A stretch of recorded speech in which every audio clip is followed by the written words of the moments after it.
Hello, everybody, and welcome. My name's Natara. I'm going to be in the background as your restreamer this evening.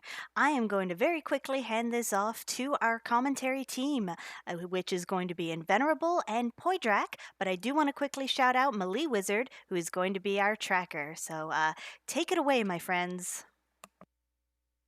In a world not quite unlike the normal world of Final Fantasy IV, it was Cain instead of Cecil that was betrayed. And now he's on a journey of enlightenment to get the girl, defeat his enemies, and save the world. Today is his story. Welcome to the Monday Night Community Race, Cain's story. I'm Poidrak. I am here with Invenerable. Quite a good set of fat lags we've got going today, isn't it? Oh yeah, it's one of those that wonderfully thematic. I love this addition to the beta where you can, have any number of fun little story times, just like we received from you there. And we get paired with Cain and Sid out the gate and a cat claw to start. Not really anything that's gonna get us through these objectives that quickly. And yeah, there's quite a few on the agenda. Shall we go ahead and go through them in less thematic fashion? Yeah, we probably should. We've got to defeat the Valvalis today. We've also got to defeat the Dark Knight. We've got to complete the Sealed Cave, as well as the White Mist Altar. And we've got to burn down a village. And finally, as I said earlier, we've got to get the girl. We've got to get Rosa on our team. Or at least find her to go onto the team. Exactly, and to make things a little trickier on us, there are no Lunarians this seed. You can't find Cecil, you can't find Fu, and just for a bonus, there's no Tella either. So a lot of our little routine grind options are off the table. We're not going to find sirens in shops. We're not going to have access to the weak spell for a handy D machine grind. So our racers are gonna, if they do manage to complete all these objectives early, are gonna have to reach into their bag of tricks to actually get ready for that Zeromus fight. I'm looking forward to seeing what options they choose. Indeed. There are a number of options still on the table. Just because we're not going to find sirens in shops doesn't mean we're not going to find them, because we do have a new addition to the randomizer, the Japanese drop tables. You can find them from drops from certain enemies or being stole from certain enemies if you have edge on your team. And there is also the possibility there might be one or two in chests themselves. Absolutely.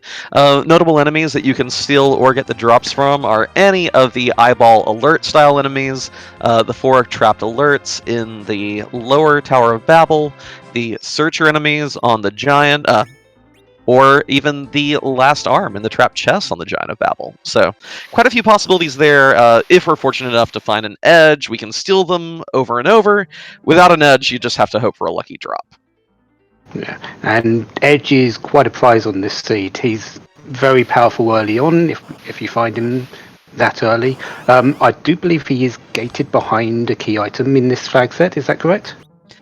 I believe so. Let me pull up the flags right quick on the website one more time. Yes, this is using C standard instead of C relaxed, so you won't find Edge in the Baron Inn or up on Hobbs. Instead, we find another Eddie. We do have Edward the Bard. And we've already seen 2 of the relatively free boss fights, by the way. Water Hag hanging out in the lake room of the Watery Pass, and King and Queen Evelyn here on Mount Hobbs. So easy bosses already out of the way. Not going to be giving us a sucker later at hard boss spots. And they actually taking the time to add Eddie here. Interesting to see our racers and PK as well taking the time to add the Bard. Well, the spoon flag is available, so they might be hoping out for that, or they might just be wanting him to reduce some agility numbers later on. That's true. Could pick him up for a long-term anchor idea. Of course, if there is an Odin at a rude spot or an Eagle Wall, you can definitely capitalize on that hide ability there. Early on, though, probably not contributing too much compared to the sheer damage output we're going to have courtesy of Kane and Sid. Yeah, especially since they found a flame sword for Kane, which is a fairly decent early weapon, and Sid just comes packed with a big wallop basically with that hammer of his. Yep. And we do kind of see our racers kind of following a kind of an expected path here. 3 of our 4 went right for Hobbs, check the character and the boss there. We do have to hunt down 2 to 3 bosses this seed, Val and DKC, and of course, Miss Dragon may be gating an item as well. And then Antlion Cave, the other easy peasy early spot to check. Low difficulty boss, usually. Biggest one to worry, I usually have to worry about there is Valvolus, but we start with a Cane, so not going to be any problems here, probably. Yeah, there shouldn't be too much, but one thing they might have issues with is finding the early loot, because we are on T Pro today, aren't we? Which isn't the highest standard. No, it's T standard today, isn't it? T standard, so it's the old T3, except slightly revamped. Yeah, so we might find some okay loot, but it's not going to be tiered in some ways. So you're going to find it pretty much scattered all over the place. It is S2 though, so S Pro. So we're not going to find decent stuff in the shops until you get underground or on the moon or in Eblin Cave. Yeah, there are a few goodies that stand out even in the overworld shops, but it's definitely not to the degree that some of the more generous flag sets offer. We're not going to see the kind of stuff you see on Wild or Wildish for the treasures, and the shops definitely are going to be a little ruder in their offerings compared to what we normally see. One notable piece of gear, by the way, that at least PK and Dathus got is that cursed ring on West Hobbs. Kind of solves all the agility issues for the entire run. I'm not sure if Smape and Dia made that check or not, but that's a fantastic early find. Yeah, and PK looks like he's got the magma key, so that must have been early on. It must be in for ball because he's going into the throne room, so that he must have defeated the boss there. Yeah, so early access to underground, that's I feel isn't going to mean too much of an advantage for PK. A lot of people will make that check fairly early, and we do have a lot of objectives to clear out.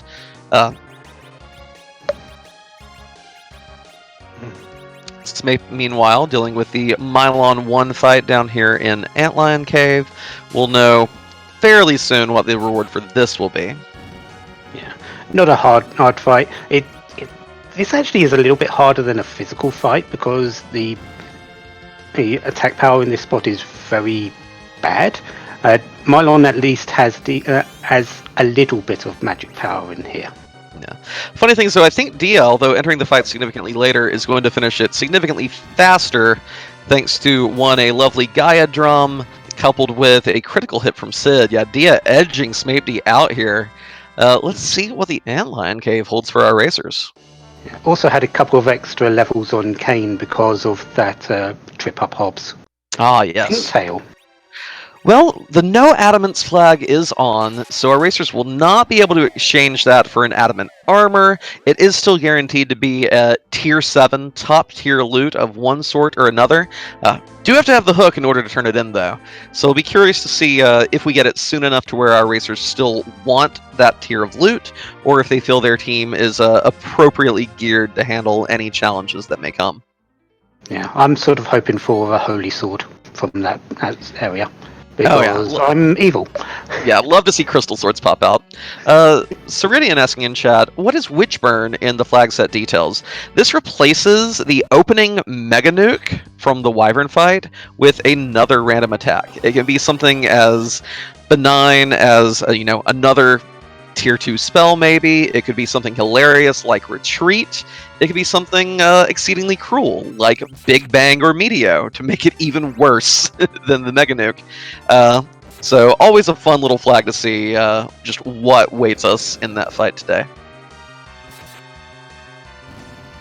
Yeah, and as Dark Paladin says, it could be Hug. Maybe maybe it's just lonely. That's why Wyvern appears wings open and unfurled. It really just wants to just give you a big old glomp. Yeah, Bahamut needs to actually wind up to his hug. Dark Paladin in the chat, wondering if Wyvern can get upco. Well, the thing is that when the enemies have upco, or the... Okay, we should probably do a little clarification. Isn't that a self-death if they use that? Yes, it is. So what Dark Paladin's referencing, chat, while we're getting a little running back and forth, covering familiar territory with our racers, upco is a glitch spell you put into Fusoya's spell list to insta-kill Zeromus in the no CW vanilla speedrun. It is the reaction ability that grenades use on the moon, but renamed. However, when you activate the reaction ability on Grenade, it automatically targets it targets all enemies. It will not target your team. So if Wyvern were to use it, it would just blow itself up without hurting you. It's a fun little grind option that I was actually reminded of this week. Cast a lightning spell on a grenade on the moon, and it'll wipe out the rest of the enemy party for you. Yeah, I even got to use it a little bit in the Slapdash race yesterday for a couple of levels as well. So yes, it is very good if you find it. It's a little bit of a rare encounter sometimes, but it is a fairly good thing just to get a few extra levels if you don't have the resources, which might come into play here. PK, by the way, not going underground quite yet, has found our Valvolus in the second fight in Baron Inn. That isn't too bad.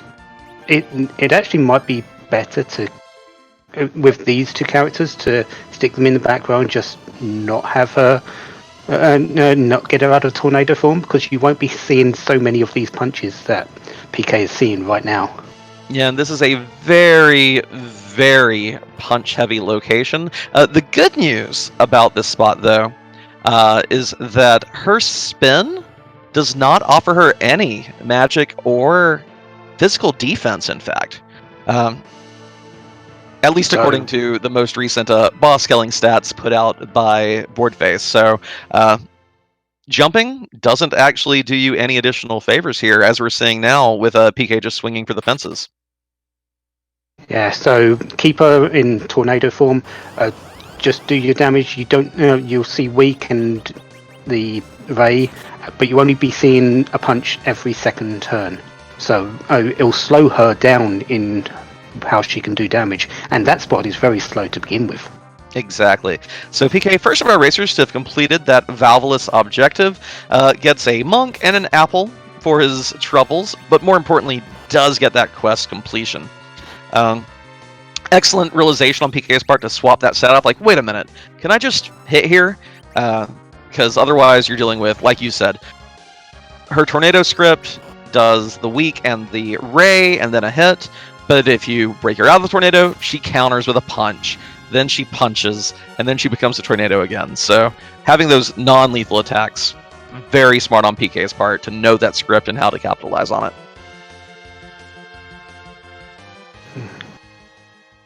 No Rosa though yet.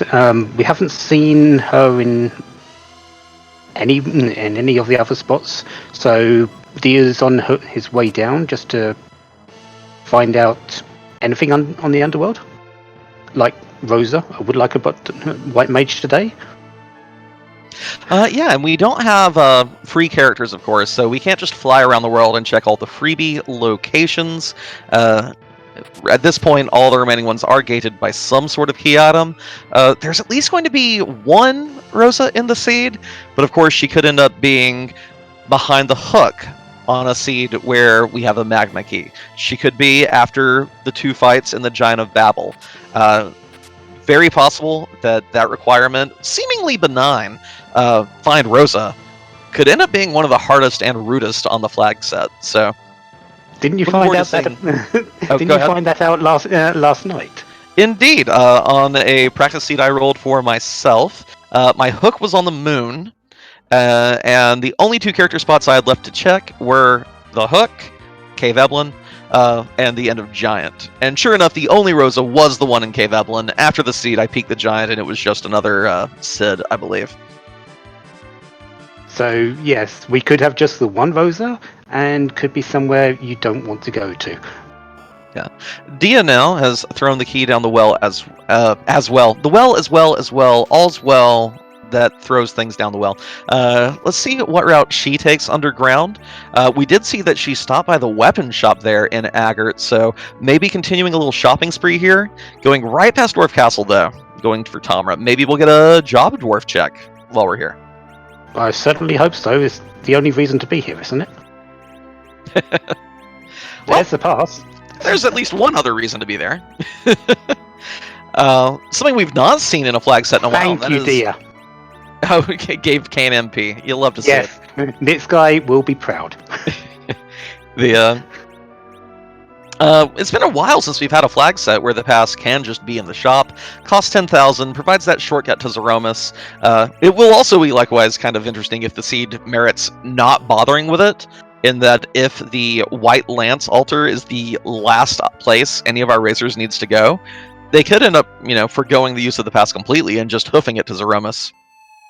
If the last place is that White Spear location, yeah, and you've got everything you need. You don't have to come back. It's a little bit of an extra cutscene to come back. It might be a little bit quicker. I don't think too many people have timed it exactly, but yeah, just going from B7 straight to Zeromus might be worth it. Because it's walking about 4 floors versus casting exit, which is slow in itself, getting on the whale, going to the crystal, flying back to Earth, landing the whale, flying to Troya. It might be pretty close between those two locations. Yeah. Dia did check the job dwarf, but it went by so quick I didn't see it. Chat, Miyaranoko says HR director, and I'm assuming they're referencing the job dwarf rather than just saying they're looking for an HR director, because I don't think this is the right place to find one. Well, maybe they're doing a casting call. There we go. And it is the pan in the rat tail chest, by the way, that Dia finds. Very convenient location for it. A lot of racers will peek that free key item before even considering doing the Sheila 1 check. This is going to let Dia condense her route quite a bit.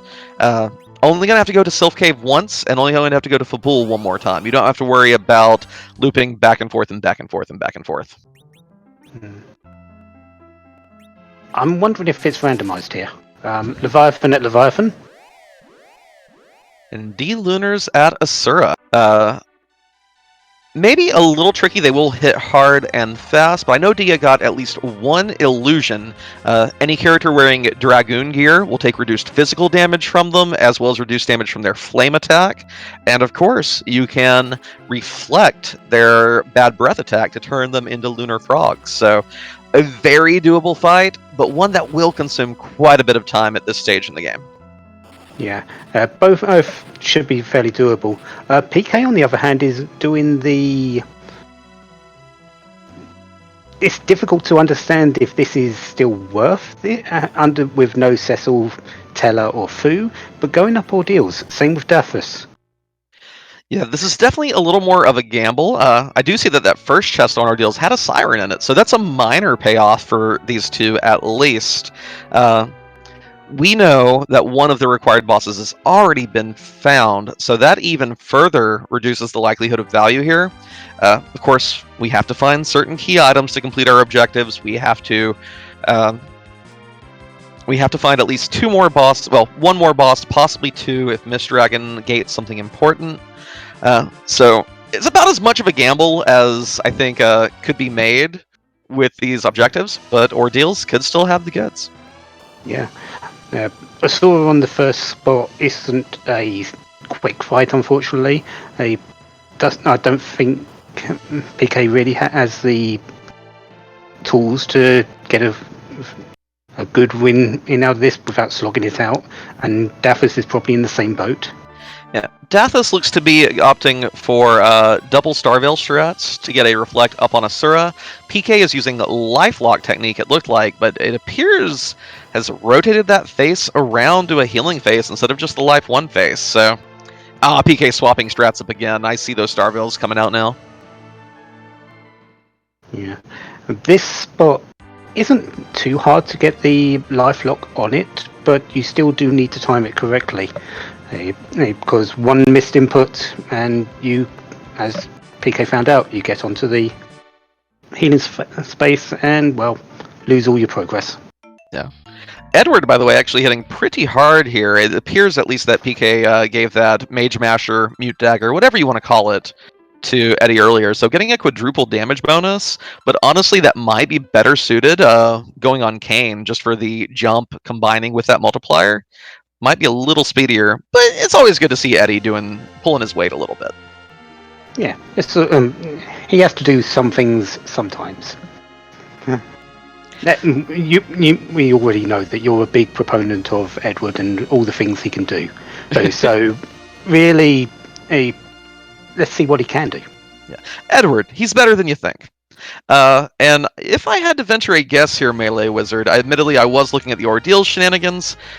Dia has, of course, done the Sylph check and both Sheila checks at this point. Appears to have at least gotten a Darkness Crystal and a Rat Tail for her trouble, and probably a third item that's just some sort of gear or loot. Smapedy will probably be going through the path very shortly, so should be able to see which one was where from that. Deer is just going straight to the moon, probably going to peek this peek this character, see if it's Rosa, get another piece of the puzzle out of the way.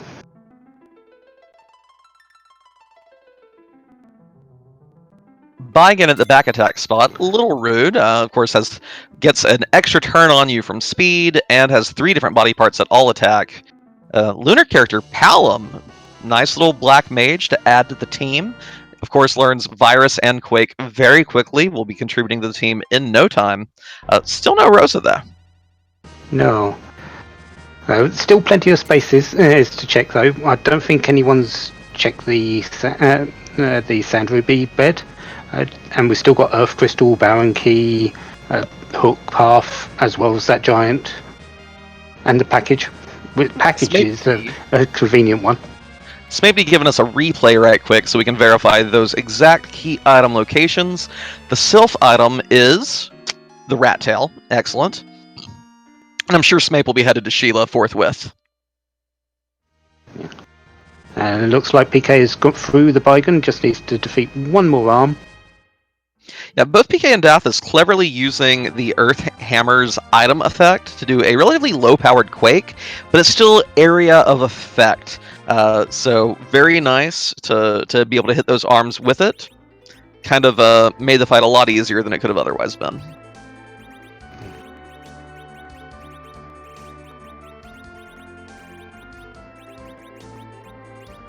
So what do we get from Ordeals? Is it worth the trip up here?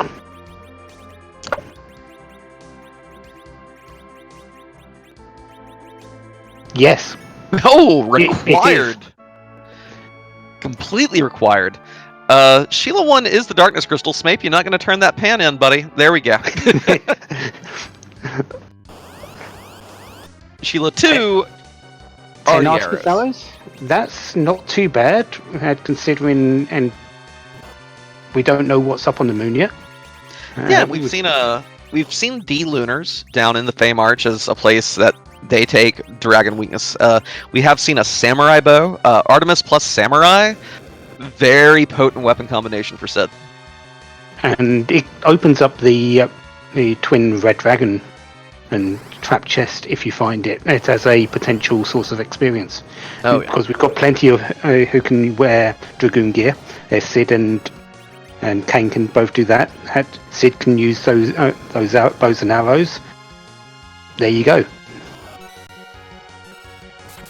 So one possible side bonus of getting that Palom on the moon is that Dia and Smape may be looking for, well, if Smape goes to the moon, Dia may be looking for a good source of XP to get this this Palom, rolling. And those 3 boss fights on Ordeals are a pretty good place to do it. Could guide her back to that Crystal Chamber.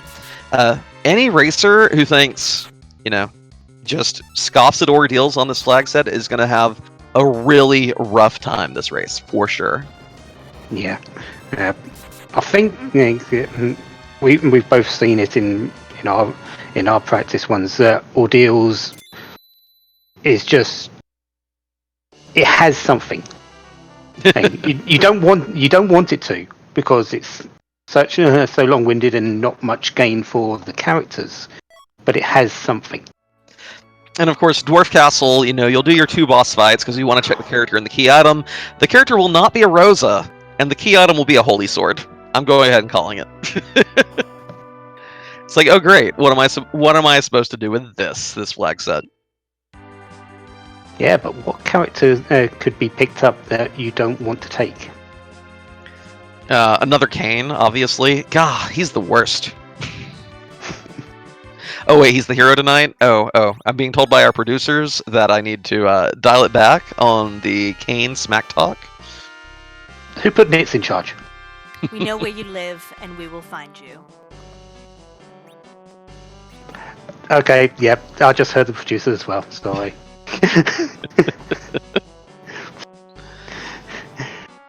And Dia actually here making the Dwarf Castle play. Of course, if Palom can survive either of these fights, we'll get a very healthy dose of XP to get him going. Picking up a Nerf hammer for Sid. No, he doesn't have one. Probably didn't check the back of Hobbs, which the first one was. So it looks like Dathus and PK. Okay, PK also in Dwarf Castle. Dathus finally. Well, Dathus. Oh, had already thrown the Magma Key. I'm like, are you not going to throw it? Had already thrown it. Yeah. Odin in the first spot. This could be painful. This isn't too bad of a. It's actually a fairly high damage spot, isn't it? For single targets, enemies like this. Yeah, 567. Ooh. Yeah, of immediately hiding Edward. Of course, there is the trick to getting the insta kill on Odin. And Thor Rages are guaranteed to be in an overworld shop. So as long as you have someone who can live, or someone who is sneaky, can pull it off. I don't think Dia intended to have Edward show there. I think it was more a case of trying to rapidly input actions when people come up in the queue. PK was blocked by Luca in the spot in the doorway, so happily got around her in the end. And there's the reset. That, like, the annoying thing about this spot is that at a lot of boss spots, you can be very comfortable doing the Edward hide strats to get the kill on Odin, but here you have a fight immediately afterwards. You do get an extra character, so you could substitute one of your party members for whomever that is. They will, however, be at base level and base gear. So even though the Golbez spot isn't too threatening, it's still something you feel a little leery going into with just an Eddie and maybe a character you didn't even want to pick up to start with. Yeah, and I'm going to put this out. Rydia is in the pool, level 1, 30 hit points. Isn't likely to survive anything that the second boss throws at you. Yeah. So you can't really play that much of a risk.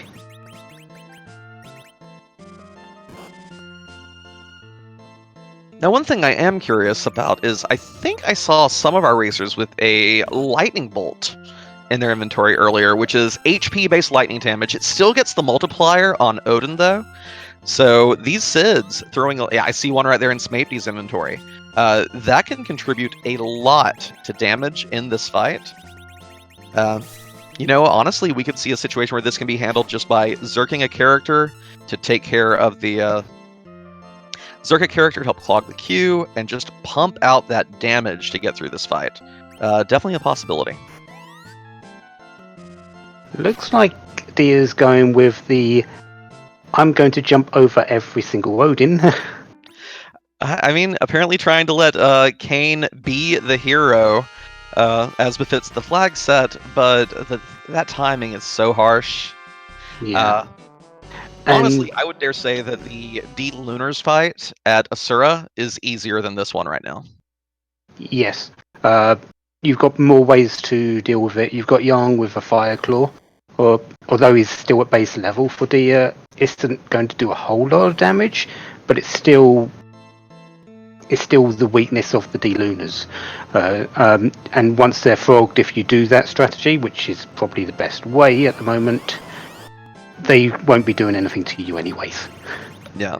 Although it is hard to convince yourself that it's worth making that trip if it means you're going to possibly have to make 3 total trips to Feymarch. Although the D-Lunars are probably the easiest available boss fight that we know about right now, that would involve having gone down there for the rat tail chest, then going down there to fight D-Lunars, and then planning to come back yet again for Leviathan. Honestly, Leviathan is, I think, also quite doable at this point. Yeah. We have Starvels to reflect the Ice 2s. It would just be a very long fight with those 35,000 HP. Yeah, I was thinking in Star Vales as well could do well for that, but yeah, as you said, there's a lot of hit points there. It's going to take a very long time just with what they've got at the moment.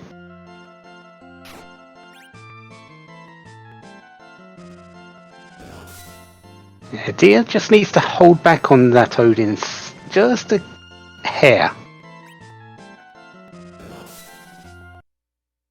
Yeah, going to try it here again. It is so tricky, in my opinion, to get this timing without the use of a slow spell or a silk web, and without turning the battle speed down quite a ways. The timing for the tick is well, just so chat knows. Here we go, everyone. Script lessons. Odin script is attack 3 times, prep the big Odin Zantetsuken attack, use it. Attack 2 times, prep Zantetsuken, swing it. Attack 1 time, and then here's the part where I forget the exact order, but here we have the prep again, where the sword is raised, and he sets a flag that makes it to where any magical lightning damage insta kills him.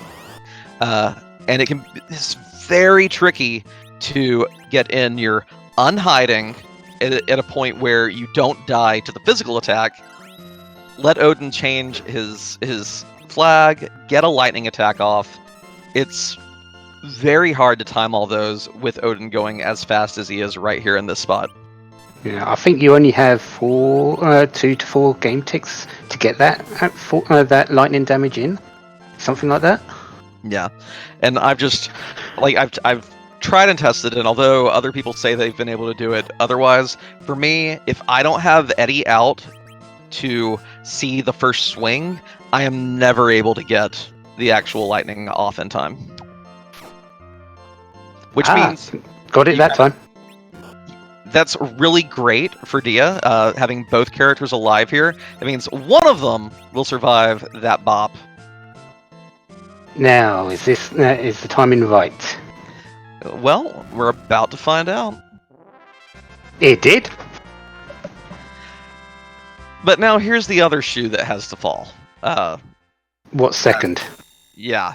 Who is the character and who is the second boss? Best case scenario would probably be Edge or Sid. That's required. And he might survive. Hide Eddie. Edward is the star of this dwarf castle. Yeah, if Eddie can hide, we're fine here. But at this Golbez spot, 170 to 238 is the damage. Uh-oh.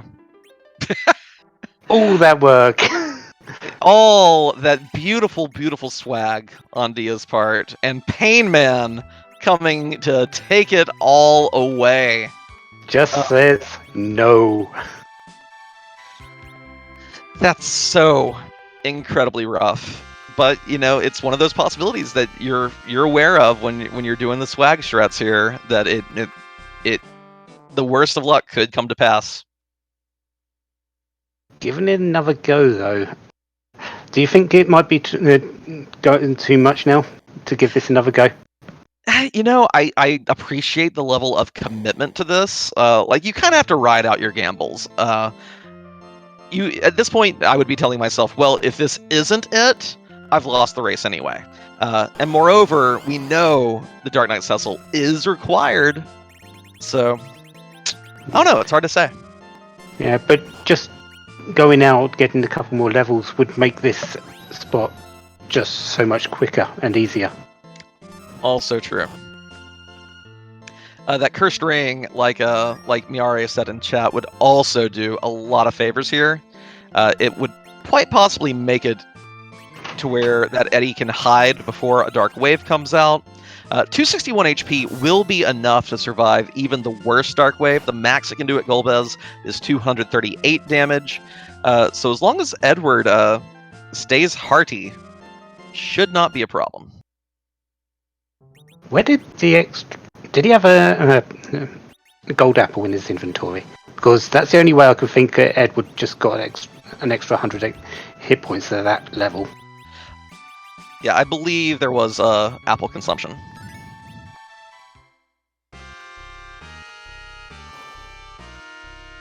Meanwhile, on everyone else's path, they've all got the darkness crystal. They've all had a trip to the moon. Athos is going right now to go and pick up their palom, and still playing a little bit of catch up. But we've got two of them that have that Luca key, so they've got a little bit of a leeway over what D is doing right now.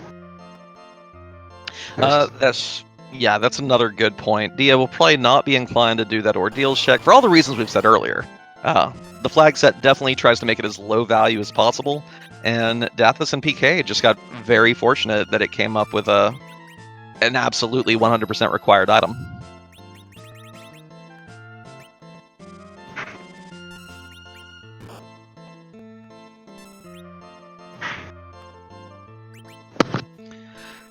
Dathis and PK both high-fiving here in Mysidia. PK already made the moon jaunt to check the shop and the character. Dathis not far behind. Smape, meanwhile, heading up ordeals, going to be rewarded with his Luca key. And Dia rolling with the swagtastic part of Valor rather than the discretion part of Valor. Gets the dodge on that Zantetsuken. Kane is the one we want to see take the hit here.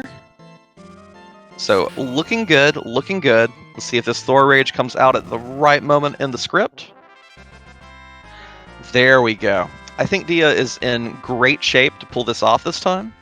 Her Edward does have enough to survive any dark wave that comes out. The main thing is going to be, is the ATB aligned in a fashion that lets this Edward hide before the second and third dark waves? So, sorry, I had to step away there. So Dia's looking good this time? Oh yeah, Eddie at full HP with a little more than that upper bound of 238. Oh yeah. And there's the hide. So yeah, everything's fine here. So after much trial and error and surprise waves of pain, Edward pulling it out for Dia in both these fights. You love to see it, don't you? You thought this was Kane's story. No, this is Eddie's story. PK has just used that Simon to crack an egg and has gained a few levels, most notably on Palom, so Lit 2 going into Odin is going to be very helpful. Actually, should have up to Quaker with that egg, shouldn't he? Oh yeah.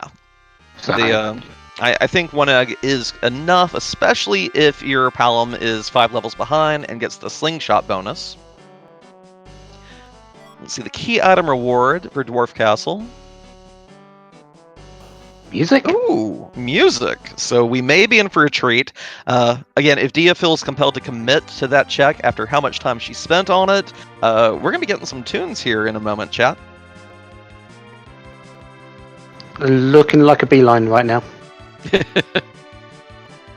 Get cooped. The Kane objectives are defeat Valvalus and Dark Knight Cecil, burn down the Village of Mist, beat the boss at the White Lance altar on the moon, the Vanilla Plague spot, complete Sealed Cave, and find and rescue Rosa, wherever she may be.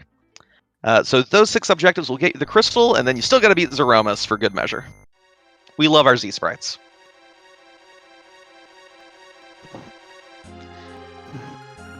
Now, I'm interested to see if PK just clears this in very short order. Between having already done ordeals and having that leg up on Dia, if PK can also clear both these fights first try, that's going to make up a ton of time and put PK in great shape this race. Yeah, those hit point totals really just speak the story for themselves. Ooh, even Palom able to tank one big swing of that sword. Opting for Quake instead of Lightning 2 here, so not going to be hitting the weakness, but still a hefty amount of damage. And Sid is easily going to survive an Odin attack at his hit points. I think even Kane can. I think we saw the actual big swing hit up to. I think we saw one that started with a 2 earlier, but that may have been.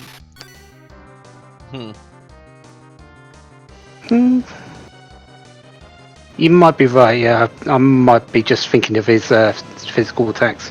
But doesn't matter. It's first time I'm down. Sid's got plenty of hit points to survive 3 dark waves. This fight, this dwarf castle is in his bag. So we can now focus on Dia. Music. Let's listen to this music, and we'll be right back with you, chat.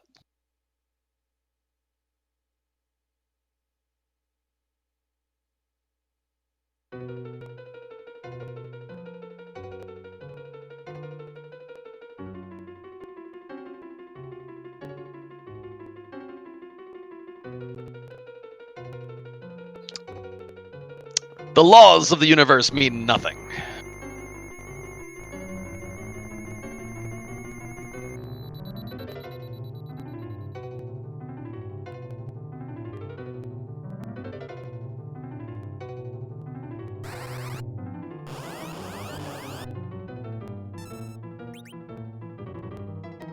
And we do have Mylon Z here. Not a hard fight for this team at all.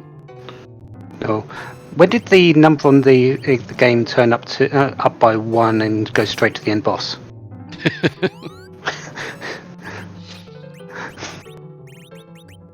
Oh, by the way, this is a little funny that Sid now using an ogre axe, but the earth hammer ironically does ridiculously good damage to this earth fiend by virtue of it being fire elemental. The quake effect will miss because, in addition to being an earth fiend, Mylon Z is floating. Mylon, it's so weird how they did these to make this boss work. This one actually makes a little bit of sense because undead, weak to fire. Technically, he's meant to be immune to earth damage, so they had to, and because of the way they programmed the game, they had to make it immune to him, so they just made him flying. The one in the elements one, it destroys all of that, though. Yeah. Ceridian asking in chat, was Palom at Dwarf Castle? No, it was another Yang at Dwarf Castle. Palom was our Lunar Deus character. And Dathis, I'm wondering if Dathis is confused about the flag set, or if Dathis is just really looking for some improved loot. Was checking out the trap chest in Eblin Castle during these last few minutes, and appears to now be hunting the Flame Dog chest in the Tower of Zot.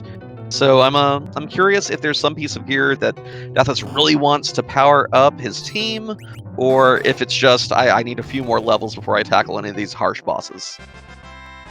Could be a bit of both. If Kane does do well with some of his better spears, there's Avenger Sword for him would be amazing, a Defense Sword would be amazing, and levels are never bad, especially when you've got a Palom on your team. Absolutely. Dia has cleared Cave Magnus, and the reward is... Eddie, become more powerful than you have been already. Yeah, I mean, for Dia's seed, Edward is the hero. Getting through both the Odin fight and the Dark Knight Cecil fight, now has the spoon on top of it all. This is not Kane's story in the top right tonight. This is Eddie's. Uh, PK not being lured by those sweet sounds of the twin harp, though, instead opting to make the single dip lower babble. I like this play a lot. It's very quick, and if the item up here is garbage, well, just reset back down to the base of the tower. Don't even walk it out. And there's always the chance that it could be the tower key, which just makes it doubly beneficial. Absolutely. Dia also, by the way, taking the path up Ordeals now. We'll be getting her Luca key at the end. PK finds either the Baron guards or the Kaipo guards, both rather free for this team at this point. Palom definitely has enough levels to have status effects that will completely neutralize this fight. And we see a blue robe teleport to Upper Babel, so we know the Alt Gauntlet will not be seen this seed. I think that's a little down on the seed. Alt Gauntlet is fun to see because you see many of the sprites you don't see normally in this type of environment, and would have been a fun one to get through in Upper Babel. Yeah, the funny thing is that if, say, the Mist Dragon is at King Queen Evelyn with a required key item, I bet that most of our racers will still opt to walk out rather than fight the 5 fights of the Gauntlet. Yeah, it still does take a while to beat, even with just the 5 fights instead of the 6 from the vanilla Gauntlet. And Palom whiffs the Toad spell. So one of the side effects of multi-targeting status effect magic is that if you miss on one of your foes, you miss on all of them. So the Toad doesn't go off here. Kind of surprised. Oh, this is why. I was wondering why PK didn't just throw Quake and end the fight. PK wants bonus XP here. Definitely going to work to kill the officer first and probably life glitch. This spot does have about 26,000 XP, and getting double for the officer would be just a wonderful bonus. So it doesn't surprise me to see this this targeted boss fight. Yeah, and since the soldiers don't do almost any damage here, you're not really going to be punished except spending a little bit more time. And as you said earlier, they've got to find their experience in some way. This is the way PK is thinking about it, by defeating bosses and taking advantage of them.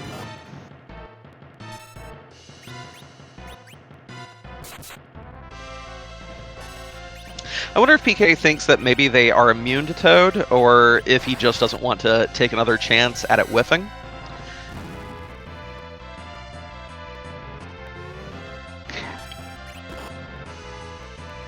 Yeah, Baka, if you saw Dia check the bedward room at the start of the game, there was some there was some joking going on in the actual race room on Discord, where someone sarcastically said there was a key item there, and Dia responded that she was going to check it anyway just to spite them. So that may be what you saw early in the race. I think 3 of the 4 runners in this went and checked Edward in that bed. Everyone's getting paranoid. Just read your flags, y'all. Just read them. It's right there. Heck, even have them off to the side, right, so you can just browse them while you're doing a bit of running to some places. Smite, by the way, getting 2,000 damage in with that Lit Bolt item, another 1,700 from Lightning 2, but did not have quite the levels on his team that PK did here, and is looking in a little bit of danger with this Odin fight. Let's see if he can finish it before the big sword swings. The answer is definitely not. Yeah, PK very wise to use that Siren before dealing with that Dwarf Castle fight, and also getting this bonus XP here, 37,000 instead of 26,000 by life glitching that guard captain. PK definitely in the lead of everyone on XP, but only gets a ribbon. Does he reset or does he walk it out? that back and forth or says, I was really hoping for something a bit better, but the experience I think is just going to say, I've made this time investment, I might as well just walk out with that. The ribbon can still be useful. Yeah, I don't think we're even going to see him equip that ribbon for a while. I think this is all about wanting to keep that 37,000. Smokedy on the other hand is doing a couple trap chests in the tower. You know, another decent source of early to mid game experience. Won't do you a lot of good if you're trying to get ready for Zeromus, but definitely some bonus XP for Smape's team, and if you're lucky, the alert could drop yet another Siren. Or you could just have Sid one-shot it with his hammer if he's still got it. But it doesn't look like he does, so... So PK at this point can either can always go to the moon, can take a swing at those Feymarch bosses, or it could be go for what Dia is, and going ahead and chasing that Luca key. Yeah, we know this is required, and Dia's been fairly adamantly set on doing one key item at a time, and is actually going to take this opportunity to grind on some doors. Well, if you're speedy enough here and can get a reflect up on whichever character is searched, you will insta-kill the door. Otherwise, you do have to get through about 5,000 damage. After the first disrupt, there's a buffer, I believe, between 4,000 and 5,000, give or take, where if you hit the door, it will reveal a monster. Some of them offer even more XP, but they'll have significantly more than just 1,000 HP left at that time. And there's always the chance that once you get through the hit points on the trapdoor that it just disappears. You do get the experience for it, but it brings out another monster in its place. Yeah. So there's 31,000 XP. Very nice. That gets Quake on the kid.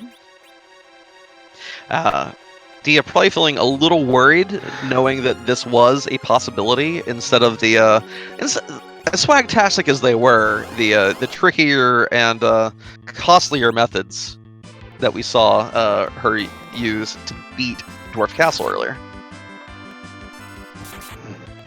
Daphis is now going into Dwarf Castle, speaking of that, and just going to find out Odin is there, as well as Dark Knight, and PK is ignoring the doors and just going straight down.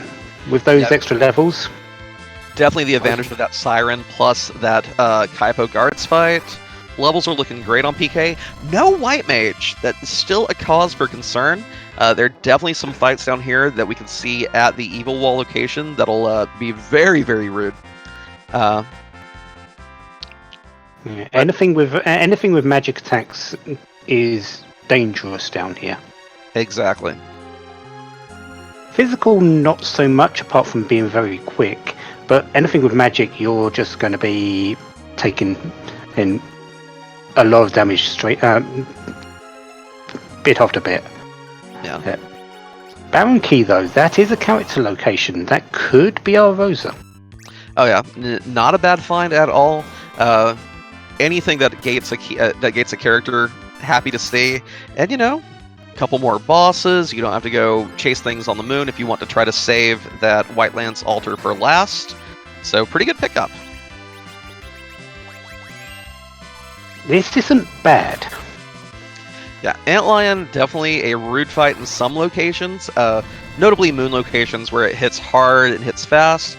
It's hitting fast, but not too hard, and only around, I believe, 19,000 HP.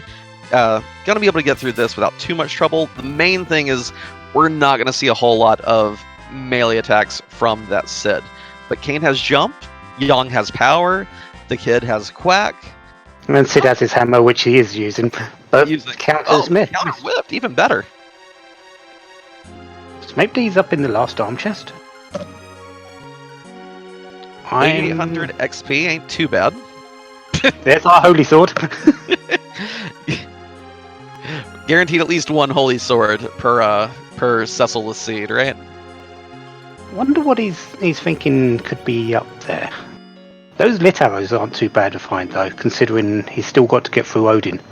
Yeah. Maybe he's thinking Dark Knight Cecil is up here.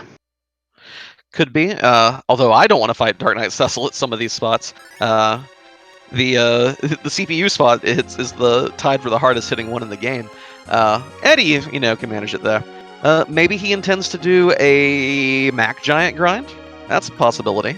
We do have hammers. We do have lightning arrows. Can do decent Would you damage really to want to do machines. one without Rosa in the team though? Or at least pour them for some levels on a white mage? That's true. You definitely would like to have the. You'd love to have the blink spell for that fight, to say the least. But maybe he's just farming XP. Maybe he's hoping for, going to the element spot. Maybe hoping for a freebie here. Maybe hoping this is where Rosa is. But that is a sparkle. I'm sort of hoping it's possibly with him. No, it's another dragon. Ugh, kind of a rude one at that. Now, our characters with dragon armor will definitely take reduced damage there, but we don't have a white mage. Any elemental attacks, fire, ice, or lightning based, will only do half damage, and that spot has about 65,000 HP. So Snape leaving in disappointment, I'm sure, but gonna go find more fertile ground to till at this point. Yeah, it's probably a blessing in disguise that he's seen that, not something he can go through, because we know, and unless Rosa is there's only one Rosa at the end of that in the entire seed, Giant isn't really required. I will note, by the way, that Smate does have Artemis arrows. Got them from Sheila 2. Sid could be doing quadruple damage to that dragon. I'm actually a little surprised Smate didn't go for the XP bump there. It's if he can actually survive the hits, because that spot is still fast, and even though it's not the highest attacking spot in the game, they'll still be coming out thick and fast compared to the agility of his team. Yeah. Looks like he's going to take another swing at Dwarf Castle. Dathus, meanwhile, has come back to Evelyn Castle for a little more trap chest grinding, taking on these ogres. PK is following that Baron Fred, having a quick check in the shops. Icebrand Dwarf Axe. Dwarf Axe is always nice to see when you know you've got a cane in the seed. Oh yeah, the one weapon that can back row glitch your cane, also pretty handy if we, I know PK has a curse ring, but barring that, it's very handy if you need to do agility anchoring with your Sid. That -5 agility is nice. Yeah, and at the higher levels, Sid can get a little bit of agility just to bump it down a little bit more. Isn't a bad thing. Yeah, and get Cooter in chat. The seed seems super challenging, and this one, you'd think with a flag set that lets you start with Kane, you wouldn't have too much trouble by virtue of having such an array of weapons and armor he can use, Sid just being a boost to that. But the seed has provided us with no white mages thus far, not even a Rydia to use an Asura summon, and a couple of really rude bosses back to back here. This Odin at Calbrena is no joke. And if you get through that with the skin of your teeth like Dia did, you've then got to deal with Dark Knight, who doesn't hit especially hard, but it's enough to just finish you off. Yeah, and let's do a quick rundown on our objectives and who has completed them. Defeating Valvalus, all 4 of our racers have done that. She was in the Baron Inn. Complete the Sealed Cave. Everyone has the Luca Key. Dia and PK have actually completed that task, though. Defeat the Dark Knight. Again, Dia and PK have taken care of that one. If Smate can get through these fights, he'll have handled that Dark Knight fight as well. No one's done the vanilla White Spear altar. It seems that even though we have Darkness Crystal, everyone wants to leave that for the end. We've not seen the package. We have to burn Village Mist with the package, and we have to get Rosa. So those are the 2 that even us in the booth have no knowledge of, no idea where the package is, no idea where Rosa is. PK and Dia probably hoping to find Rosa here, and ideally get the package from one of these 2 boss fights. The fun little sort of chain could be packaged behind the White Spear altar, and the only Rosa being behind that package. Well, the nice thing about the package is you at least get to see the character, and the rule here for the quest completion is you just have to burn the village. You don't have to go to Kaipo and actually recruit that character. If you see it's Rosa, of course, 2 birds, 1 stone. You love to see it. If not, though, ooh. What if not just package, but what if it's like Earth Crystal behind White Spear Altar, and then the Earth Crystal gives you like the tower key, and the tower key gives you the package? Let's make this long and drawn out. If you want long and drawn out, package behind the White Spear, you have to do the package because of Mist Dragon, and then and say the hook is behind the Mist Dragon to give you the only Rosa in the seed. That's true, but then we're letting people out of having to do the Giant of Babel bosses. Yeah, but that's the. By then they'll have plenty of experience to actually do it. That's a very quick check, since we know Pale Dim is there. It's not a especially hard fight at higher levels, Yeah, so we're just looking for length. But I do love the idea of it being not a Rosa at the package, but I love it being Mist Dragon at package, because everyone will see that it's not a Rosa and then not bother with that fight. And then if it is, oh my goodness, it'd be a thing of beauty. Smape, but then again, we're also evil, aren't we? So we want the worst things to happen. Oh yeah. I mean, you just like to entertain the possibilities. Smape has made it through those rude Dwarf Castle bosses, gets his Twin Harp, gets his Dark Knight kill.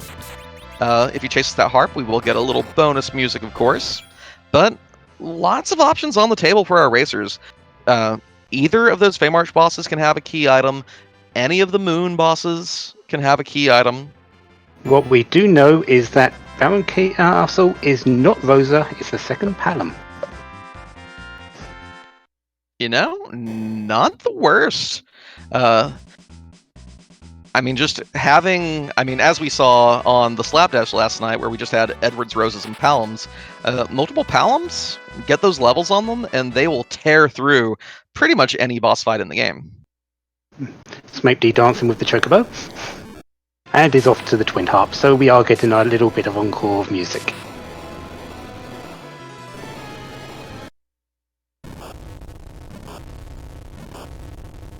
So what does this Baron Key give us? Tower Key. Back the way you came, BK. Back the way you came. Probably going to peek the Odin fight right quick, though, just to know if it's beatable and for bonus XP, if I had to guess. Very likely. It's almost... and healing up just before that, just to make sure going in full power if it is beatable. Well, there are plenty of bosses still in the pool that it could be, which is an easy fight. I like, by the way, that we've not found cabins for sale anywhere at this point. I'm pretty sure if they're in the seed, they're in Cave Evelyn. So PK resorting to using the Baron Inn. We've seen people use the Dwarf Pot. Like, I don't think anyone actually checked the Moon shop, did they? I saw someone land by the Hummingway Cave. I didn't see what exactly they purchased, but they definitely landed by it and ran in. Okay, so Evelyn for cabins, that's a sort of troll in itself. Yeah. And hey, maybe giving us that Neo X Death reprise, so enjoy that chat. But I'm excited to see what PK and Dia run into here in the bowels of Baron Castle.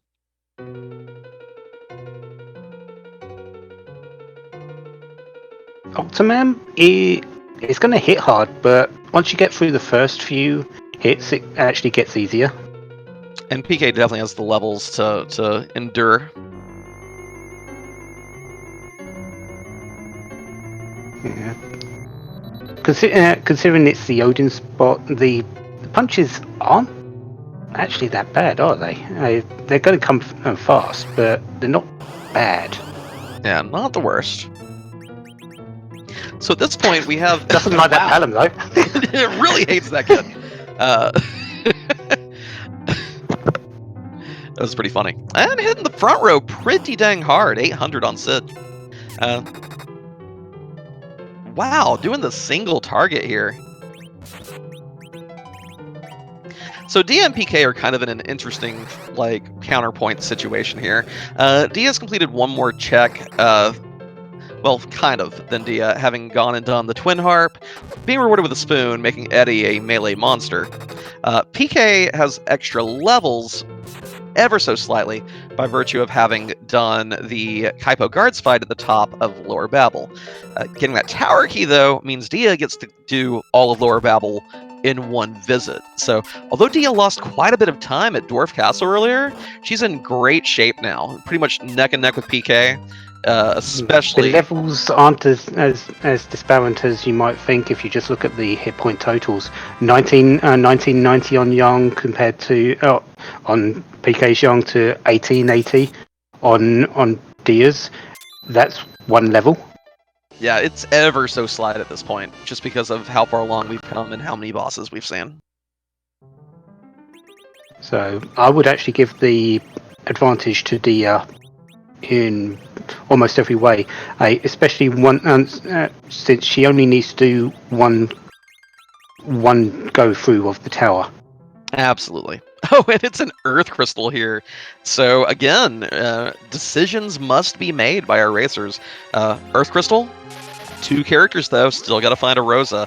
I think both of our runners are going to chase that as soon as they get done with this squid fight.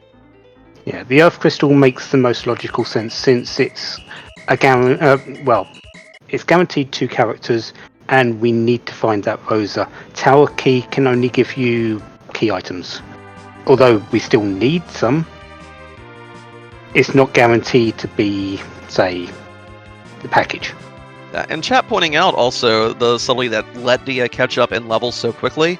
And that spoon, I believe, was Dia's 10th key item, or the Baron key was, which means that both the Baigan spot and the Kenatsu spot gave double XP. As well as the fight in the sealed cave when we had to deal with that antlion. So that double XP from Antlion has gone a long way. And if Dia does go to the top of the tower in a bit and fights the Kaipo guards, we're going to see even more XP coming in.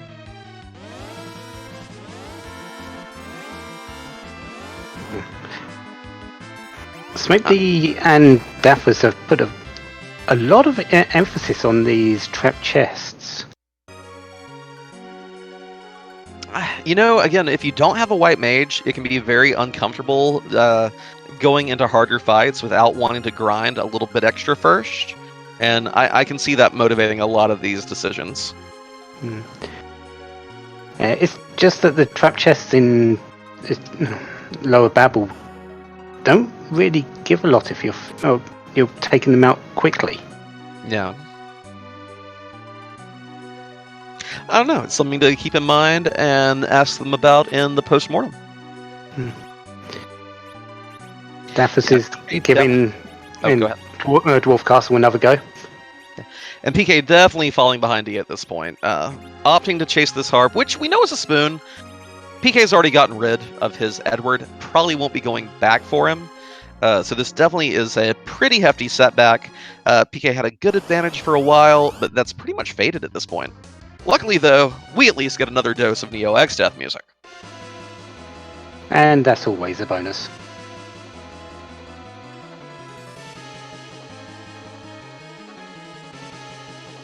So we're not looking for any more bosses. We're just looking for characters and key items now.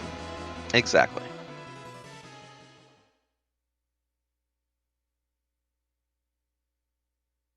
CPU in this spot isn't bad.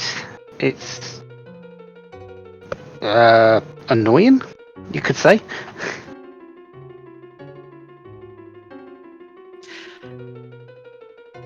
I mean, Eddie's back row glitched, so the spoon's going to be doing legit damage to the main body, and if you're really feeling cheeky, you could probably bluff your Palom and knock it out with a really hefty quake. Or you could just virus Sid with him and let Edward do the work.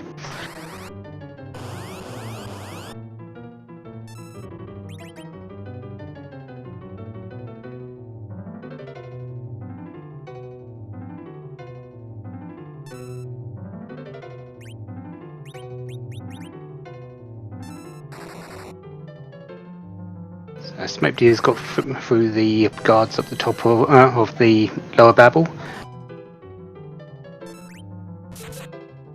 getting his ribbon and probably wondering why he came up here.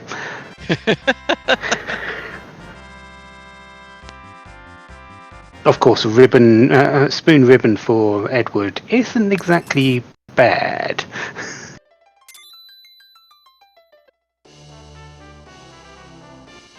Oh, pardon me. I have to step away for just one moment. I'll be right back. Of course. I have noticed that Nitara has decided to change the description on our main display of Stab the Spoon of Justice in memory of Edward being the hero of this seed, so kudos to her. Speaking of the hero of this seed, there's another one. Speak of the devil. You ever think you're about to have an allergic sneezing attack and then all of a sudden it just vanishes as soon as you stand up and take your headset off? Almost every time I try to sneeze. Okay. Just making sure I wasn't alone on that.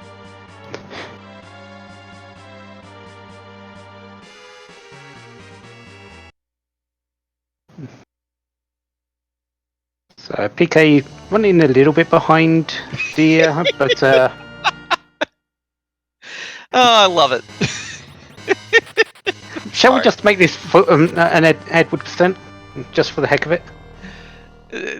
I just love this is so beautiful that if this doesn't reward the package, Tower of Zot complete red herring. And that's so rude and it makes me happy. Well played, Natara. It's Nitara in monster form. Listen, Yeah. I'm here for all of you. You wanted this trash. I rolled it for you. Delicious trash. Delicious trash.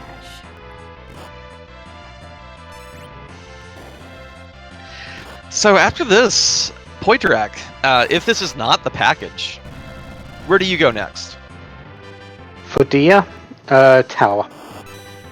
Because hasn't done the top up of Lower Babel, hasn't done the cannon room.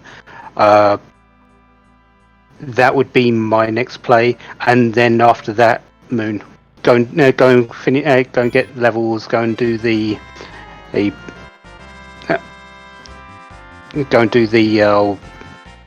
White Spear room. You're going to have to just lump it without a White Mage right now. I wonder if Natara has given us that elusive seed where there's all this seeming value on Earth, but what if all the actual value is on the moon? And if so, why am I commentating instead of racing? Moon's haunted.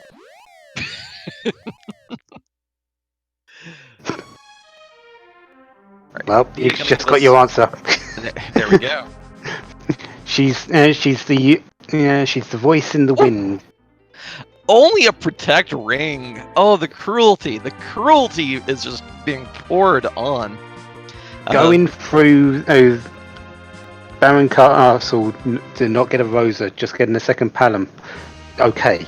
Going through Odin to get the Earth Crystal. Going through the Earth Crystal to get a protect ring and 2 Edwards. Rabbit hole. Yeah, that's rough. That is rough. And the other thing is that everyone's going to get baited by it. Like, pretty much everyone is going to go to do that sealed cave. Everyone who's gone to board deals, at least, is going to be like, well, I have a Luca key. It's required. Let's go do sealed cave. Hey, a Baron key. That's 2 more key items. That's a possibility at Rosa. Let's go do that. And then getting the Earth Crystal is like, oh, 2 more carrot. Yeah, let's go. Nope, nope, nope, nope. All of it's wrong. I know you usually you like to say Rosa Bay, but today it's Rosa Bait.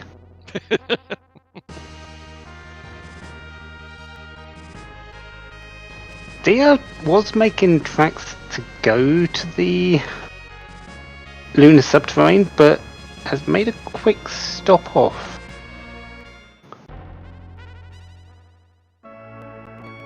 Checking the shop. Now, did you see something good here early? Oh, okay. Yeah, you with no with no White Mage currently visible in this seed. Those Cure 3s are probably a godsend right now. You know, Dia may be opting to commit to Moon here. Looks like intends to buy at least 40, if not more, Cure 3s. No White Mages needed. Let's just go with the Chemist route. or could got plenty of ways to do a little bit of damage. A single star veil to reflect some nukes from Palom. Once he gets that, and plenty of hit points on that Sid to, in the end, to survive those big bangs. Yeah, Chemist and reflected nukes with Edward doing a little bit of damage. No Bacchus wines, but you just have to make do.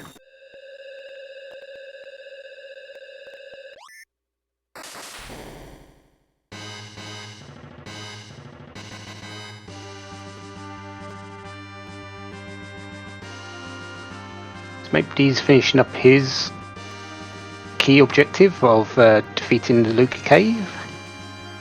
They've picked up that Baron key, is probably going to go there next and say, why did I go this way? Daphos has also made this single dip tower play. So Dia is the only one that hasn't actually done that. Hasn't actually done tower at all. I can understand like some metagaming coming into play here, because if we go and take a look at the race channel, no one's done yet.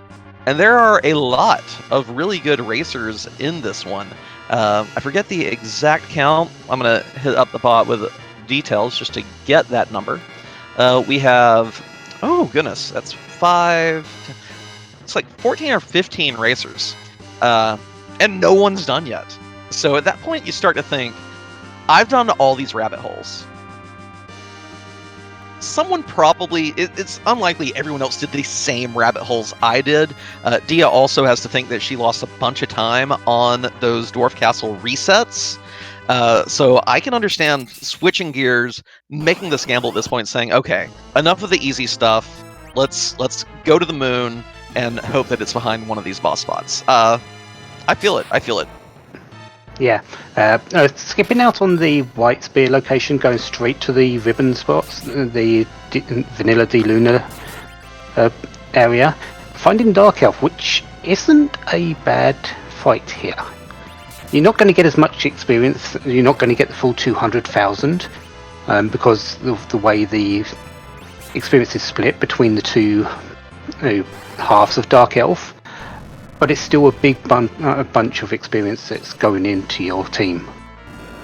Absolutely. You just have to survive the punches from the dragon form of the Dark Elf, which shouldn't be too bad with his team there.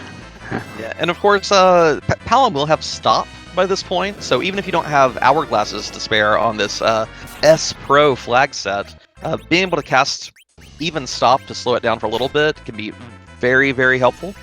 And, you know, maybe one of our racers, I've not kept up with every bit of everyone's inventory, but maybe someone does have an hourglass to make this fight even easier.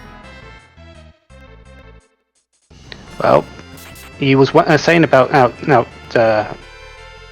someone hasn't been done yet. Well, we do have one now. Apparently, it's a secret.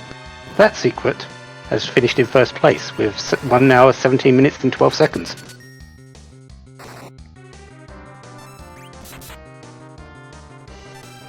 I'm interested to know where he's gone that no one else has.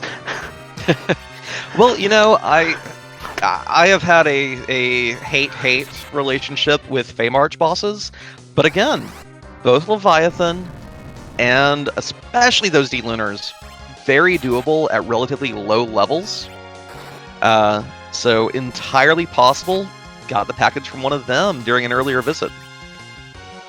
Yeah, that's two locations we haven't really spoken too much about because we've said a little bit about the moon, but we haven't really said that they are key items, locations. They might have those things that you need.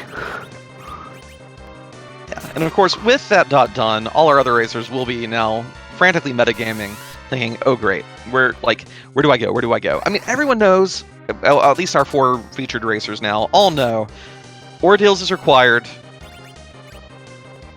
Dwarf Castle is required, where did that secret go after these options? You know? Yeah.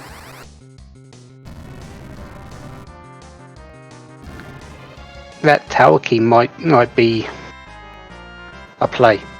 That tower key, the Fey March bosses, those are the two. Those are the three that come to mind right now.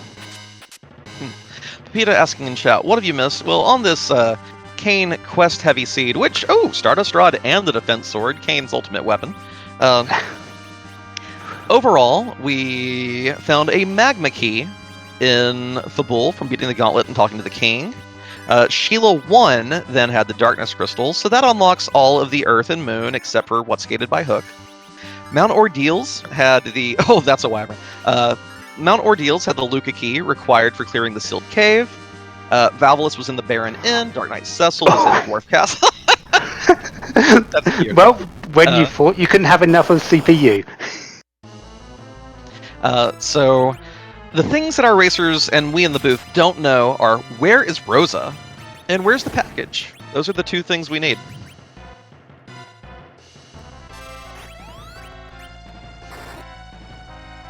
Yeah, Getgoop, that is the Witchburn flag going into effect. The opening spell will be something other than a Mega Nuke.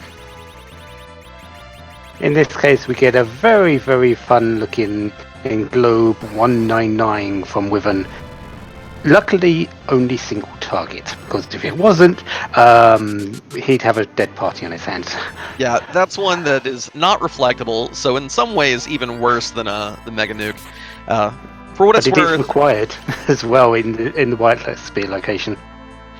For what it's worth, though, with the implementation of the Witchburn flag last year, Board did make it to Boardface, the main programmer developer of the game, made it so that by the way, that racer has undone and forfeited. So apparently they meant to. I'm guessing that racer may have not been able to make it through Dwarf Castle. So all that metagaming is out the window. Yeah. So he got us. Anyway, sorry to go off on a tangent there, but any multi-target, non-reflectable, unblockable attacks were kind of nerfed to make it to where Wyvern can't just insta-give your team. So all these really nasty ones that are not reflectable, you'll only see in single target form.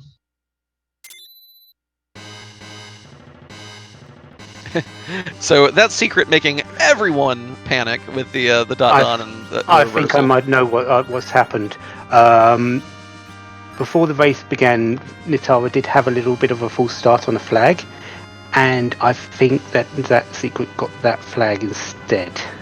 Oh no! Yeah, we tried to delete that in the channel as quickly as possible. That would explain it. Yeah, that was a flag set that was the seed was generated using the default flags on the beta site, which are a fair bit more generous than these. Just slightly, as in free everything, but yeah, that's unfortunate. So we are very sorry it's that secret. He was really excited about the first place as well to start off with. They thought, wait, is this the correct thing? But yeah, so always pay attention to the race chat. If there are ever any problems with starting, pings are likely to happen. So you hate to see it. It's one of those things that just kind of comes with it. Before we even had the hashes in Free Enterprise, we had situations where someone would accidentally put in the wrong seed name back on IRC. If you're unlucky enough to get the same starting character, all of a sudden someone runs the entire incorrect seed then. So we've taken steps to mitigate it. It still happens sometimes. You hate to see it, but hopefully we'll be a little more cautious going forward. And yeah, PK did beat Wyvern. PK has that Legend Sword, which was the reward, and is at this point continuing the hunt for the package, and possibly the Sand Ruby. Adamant wouldn't be a bad item because it would give you access to Cacao Shop, and Barkus Wines in there would be very nice right now.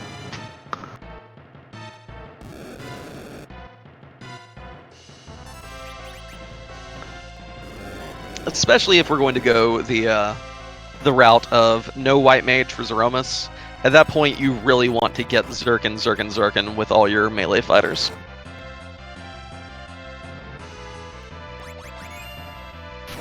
Yeah.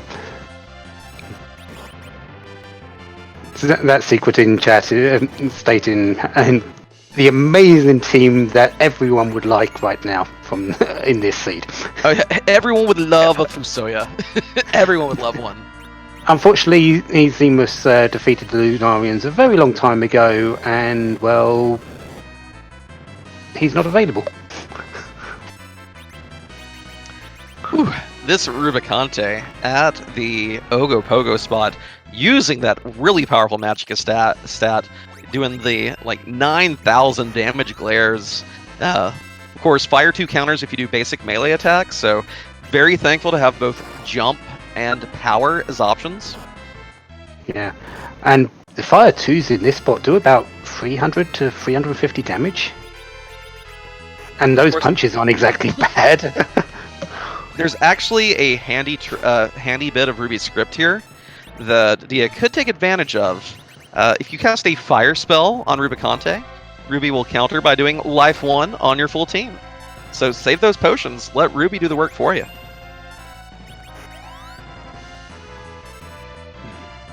And because of a little bug in the programming, those fires aren't actually absorbed after the first opening and closing of the heap. So, all the better. Yeah, one of those situations where a script changes a monster's immunities, resistances, absorptions, and sometimes forgets to change them back. Another thing that was only really discovered fully recently, so just goes to show that we are still finding new and strange things in the programming of this game. This very, very well built game. I mean, honestly, I think it is remarkably well created. I mean, those are just minor oversights. The fact that everything still works as well as it does is remarkable. We may joke at how kind of janky the ATB system was, but for what they wanted to pull off in the vanilla game, they pulled it off. We're the ones who come in and go wild with our newfangled randomizers and yeah. I mean, our biggest tool for abusing that is the Cursed Ring, and that's a ultra rare drop from certain packs in vanilla. So yeah, I don't think you ever find it in any chest or anything like that. And that's a crystal sword. Yes. You did say it was available today. If you don't have a Cecil, if there's no Cecil available, guaranteed crystal sword, guaranteed.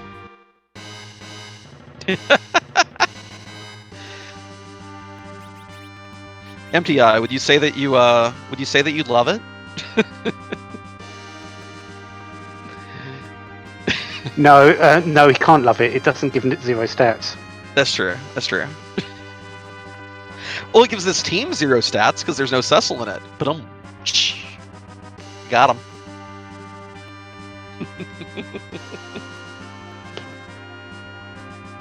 There we go. That just made my night. Meanwhile, Smapey flying his airship up into the sky, getting ready for disappointment. I can't wait to ask everyone about their opinions on the Tower of Zot after this. Other than that, everyone's ignored the tower of the tower key. Smapey's the only one that's not got to that point yet. Everyone's gone to the moon. I honestly would not be surprised if that finish by that secret, sadly on the wrong seat, of course, initially motivated people to go check Moon, who had been delaying it. But then you get there, and you're like, wait a minute. Then you see the undone and the forfeit, and you're like, well, I'm here anyway. We might as well stick with it, That could be that could be very big. In a race, mentality is a very big thing, especially if you see something. It makes you go through a lot of emotions and think, what the heck am I missing? Oh, that secret, we're not calling you out or anything. Anyone who metagames is 100% aware that metagaming is a double-edged sword. It can punish you as much as it can reward you. And this is one of those situations where, it swings both ways. We talk a little bit about version 4.0, the beta, and some of the changes made. We've been doing community races on it for a little over a month now. And right here, we're getting a little bit of a showcase of just how significantly different some fights can be. Baron guards, back on version 3, you'd nearly always have an hourglass for them. Coffins, considered a completely free fight. Not today. These guards at the Wyvern spot are going ham on Dia's team. It is the Wyvern spot is the second highest attack in the game, or third. Both CPU and Bahamut are tied for first, and it is it's not being kind. Yeah, I've said it a number of times. The item changes in this randomizer, in this beta, since the changes, they're the hardest things to learn. If you don't learn them, you're going to have a little bit of a hard time.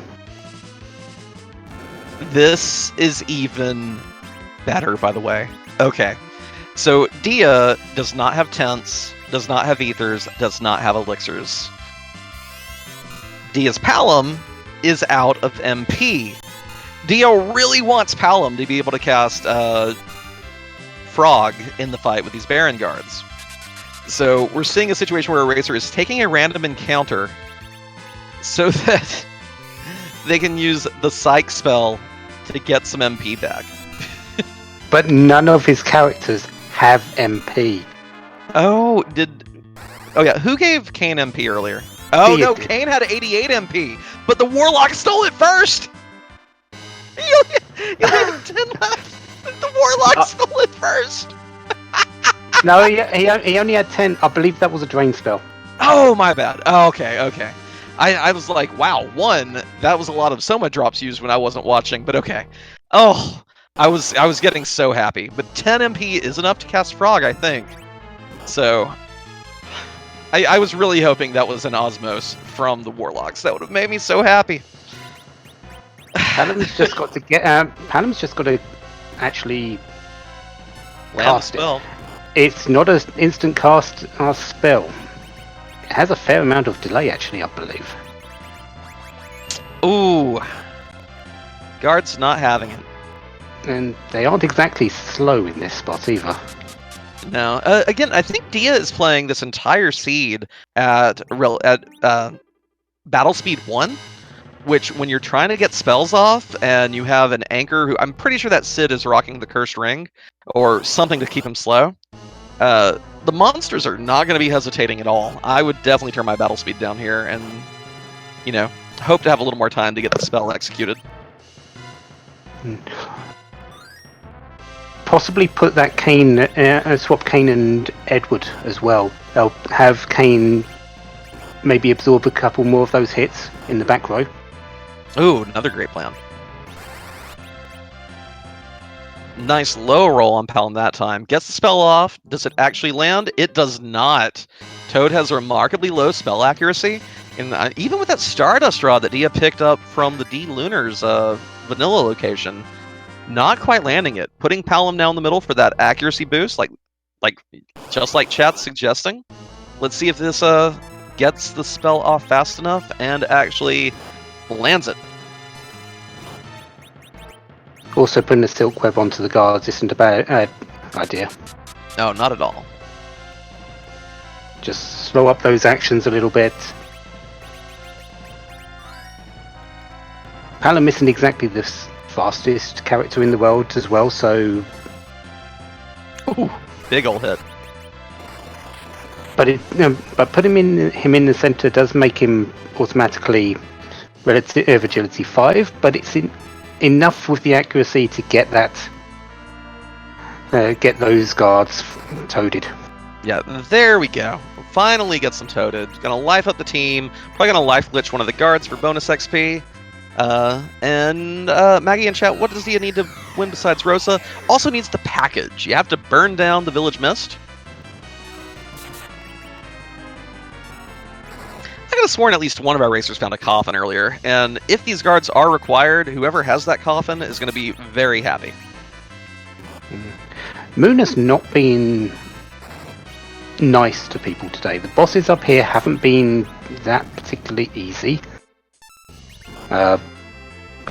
Within a required spot, these guards, Rubicante isn't exactly a walk in the park. Dark Elf is in the highest hit point spot, is probably the most easy. Is the easiest. And so unkind of him to be there as well. You mentioned this when we saw the fight, but you don't get full XP because it's split between the elf and dragon forms, and so no matter what, you're not getting the full 200,000 that you can get at that location. I think Dia doesn't really have to worry about levels at this point after getting double XP for so long and even getting a life glitch off here, but it's still so annoying to see that at some of these lunar fights. There's a gold shop available if you want it. And Smapedy is in the tower cannon room. Golbez has decided to set up shop there. Not the most desirable of places for people to find him. Yeah, it's only going to have about 600 HP. Like, Smapedy will be able to one-hit this with any character on the team pretty much, but it's still slow. You still have to deal with that dragon thing. Luckily, appears that Smapedy equipped that ribbon from the top of the tower, so dragon bonks its fangs off of someone's accoutrement, and should be getting through here pretty quickly. I wouldn't be surprised if it's Edward. Just for the pure heck of it. Well, I mean, that's definitely a spoon hit, that 1400 damage, so Eddie may be very well equipped. PK's had the easier time getting that toad off. Yeah, I dare say, also didn't have to worry about the MP issue. PK still has at least 110 left in the inventory there. I'm uncertain of PK's ether situation, but these are items that always keep in mind. Cabin's not guaranteed. Watch out for those goodies that can make your life a lot easier, especially if you have to spend time on the moon with no white mage. Okay, I will take it back. Dark Elf is not the easiest fight on the moon. Say hello to Bahamut. Well, another question though. How many Starveils do we have left at this point? Very good question, but considering they are readily available in shops compared to some other items, there should have enough to win this. 7, yeah. Oh, okay. But being a little greedy in trying to get DPS in instead of getting the Starveils up. Palom and Sid gonna take a tumble here. Kane's in the air, Eddie's hiding. Still 8,600 damage going back onto Bahamut. Not exactly bad. Quick shout out to our restreamer Hinatara. If we can get the sound switched over to Dathus for the last dose of Twin Heart, that would be amazing, my friend.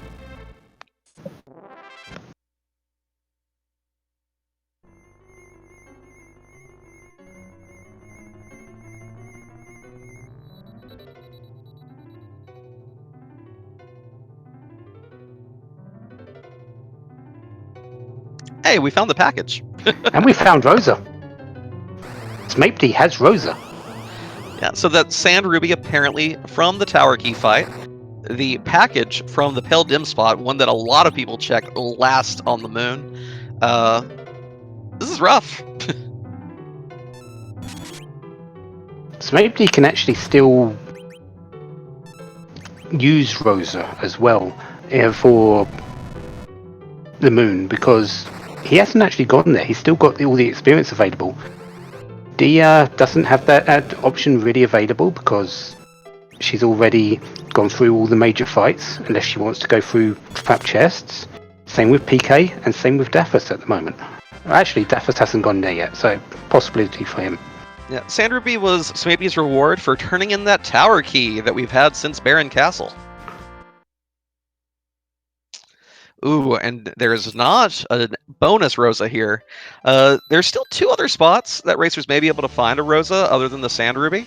There is the Cave Eblin character requiring the hook, and there is the character at the end of Giant, which, ugh, a bit of a slog to check that one.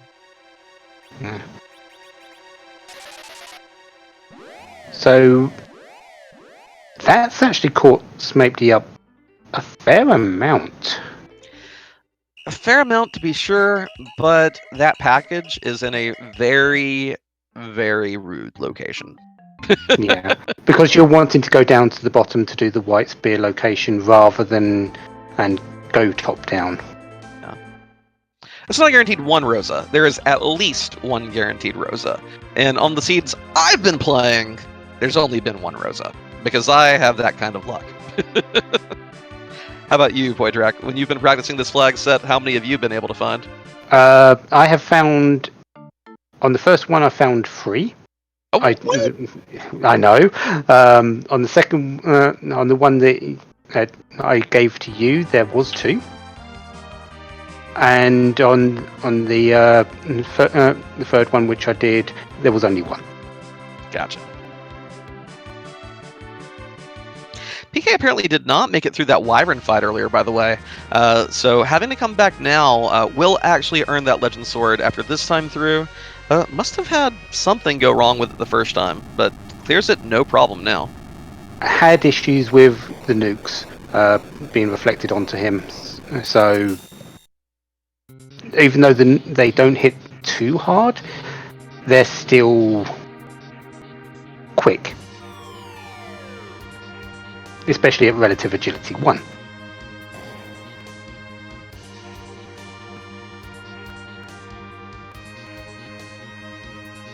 Dia going for the giant option instead of hunting for more key items. So with her levels, these fights should not be any difficulty at all. The only question is if there's an actual payoff. Smapedy wanting to get some experience from the trap chest in the lunar passageway, the commonly called hairdryer chest. I do kind of like this play by Dia. It is a little bit of a gamble, but at the same time, this is a character check that you know there's a character here. You don't know if that tower key or the top of Babel will give you a character. You don't know if either of the Feymarch fights will give you a character. This, you know, is a character. Whether it's the one you want, we can't say, but it is a character. Yeah. The one issue I see with this, going through this is the last of her experience available in the seed, of major experience. So that Rosa isn't really going to get a whole lot after I this. don't think she's worried about it. She bought those 40 Cure 3s on the moon, and we have both a Sid and a Yang. We're ready to just throw potions. Yeah, that's very likely the case. Would you prioritize? Would you prioritize a trip to Kakol to check for Bacchus wines? Definitely. Without a white mage, I would be very desperate for that. Maybe if I think she may already have 1 or 2 kicking around her inventory. If I had 2, I would probably just roll with that. Let Kane and Eddie be Zerkers, and then let Yang and Sid handle potion duty. But I can't say for sure. I'd have to get another look at that item menu. These headwires aren't really being kind to Smapedy. I think it may be... Oh, yeah. Without a source of stop, and if you're really adamant on getting your life glitches off on each one, it can be kind of tricky. This Quake spell would clear them in a heartbeat, but Smapedy's going for greed. Greed can bite you in the butt, though. Yeah, but given that this Rosa is about to go from level 10 to probably level 35 or so, I understand the motivation. Yeah. 10 key items, double experience from being low level. That's pretty much guaranteed cure 3, maybe not cure 4. but did not have a character ready to throw the life potion. Ugh, it feels bad. Let's see. 104,000 doubled. That's, yeah. That puts her right at 34. Not enough for Cure 4, I believe, but definitely Cure 3. Size isn't a bad thing for all those Baron guards as well. Yep. Dathus following in Dia's footsteps, heading on into the Giant as well.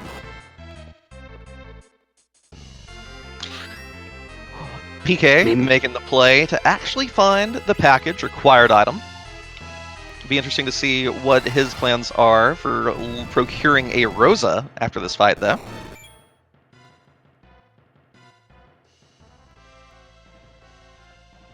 Dia is through the Pale Dim spot, well, the Pale Dim fight, so just about to go and find out what her target in the CPU spot is. We have still not seen Mist Dragon, incidentally.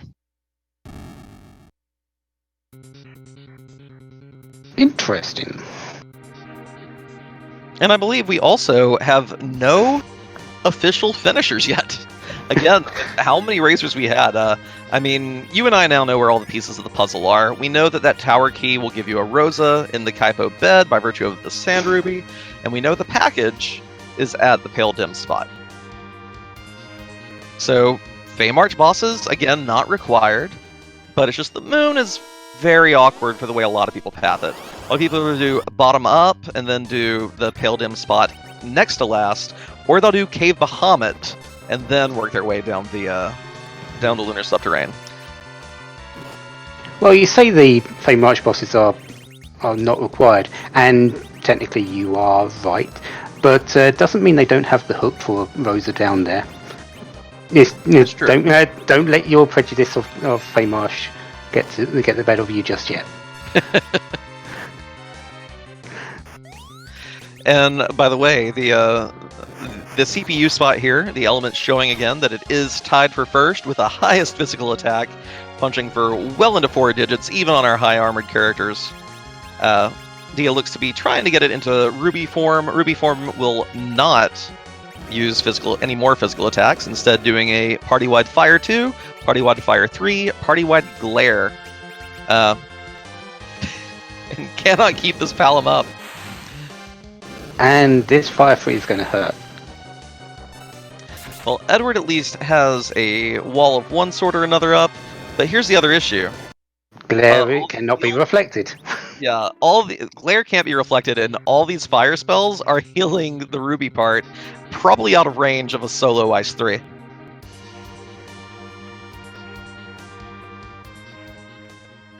Maybe is using that siren finally.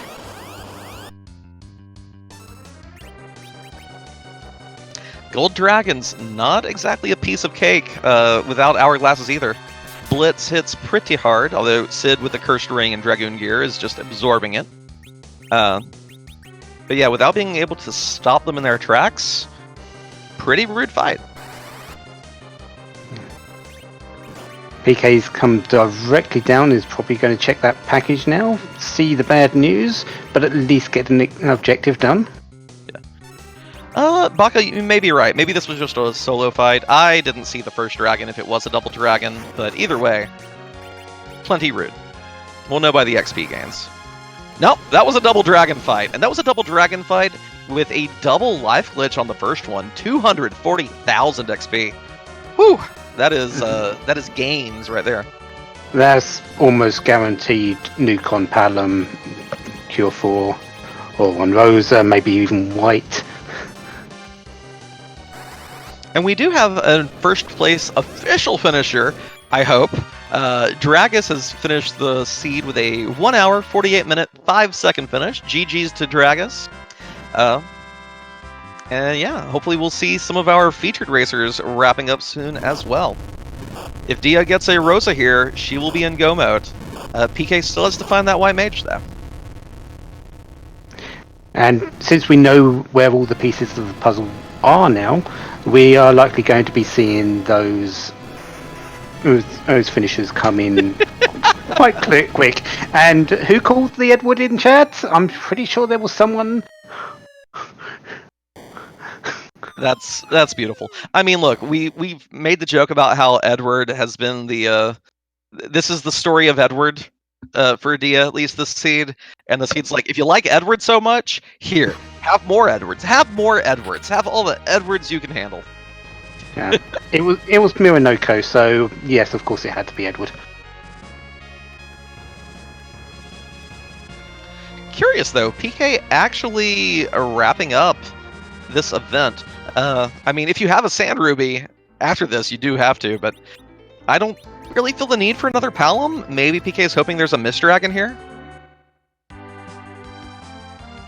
It's still possible. It's not. It's the good doctor himself.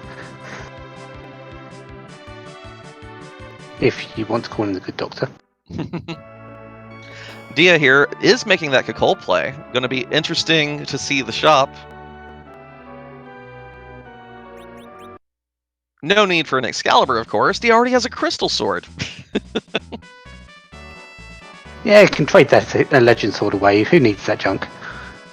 Yeah, at this point, Blywin, I'm pretty sure D-Mist has to be at the King Queen Eblin spot. There's no Bacchus wines. Just gear. There is always the chance that because D-Mist doesn't have a key item, that it isn't in the seed. I'm not sure. I think that if you're running no free key item, I think it's required to spawn. I think it's forced to spawn.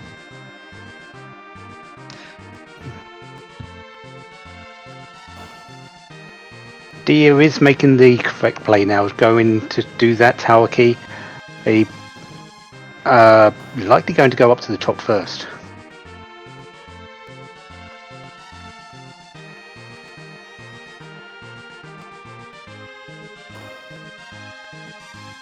I mean, D-Mist can appear in any boss spot in the seed, but I'm pretty sure we've seen every boss spot in the seed except for King Queen Eblin. Maybe one of our racers will find the hook and go there, but I have my doubts. If that is the case, then D-Mist can't have a key item because it would need the hook, and that's the last key item we haven't seen. Yeah, so it would just be a must piece of be at the loot in bottom. that situation. Oh yeah, has no one looked at Bahamut spot yet? I'm surprised no one peeked that on the moon.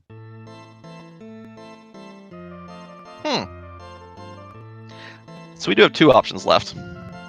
Oh yeah, we still have the Land of Summon Monsters as well, that the hook could be in. Yeah, we know D-Mist isn't there. Dathus doing this fight here in the Giant as well, gonna end in more musical disappointment with Bards. Dia doing top down here. Makes sense. You can see the key item from the spot first. If it's the Sand Ruby, you know you're good to go. Of course, we know that this is just a ribbon. And then we'll undoubtedly do the cannon room next. But this gives PK the advantage. Again, PK having already done the top of the lower Babel, only has to get through the Golby fight to get the Sand Ruby. So for our Restream Racers, PK is back in control of this. This is amazing. Yeah, and levels are not an issue for both Dia and PK. So it's really just a race to the finish between them. Can Dia get down to get through Golbez and back up to the moon beforehand? Do they have the pass? They hasn't been marked off, but we have seen it in the shops, so I would assume that everyone has one. Yeah, given that it was a shop item in Tamra, I'm pretty sure every racer picked one up. And Ceridian, I believe I may have seen a Bacchus wine in a chest at some point, but there's not a single shop selling it this seed. The only one that could sell it under S Pro is Kakol, and Kakol just has an Odin summon and a bunch of heavy armor.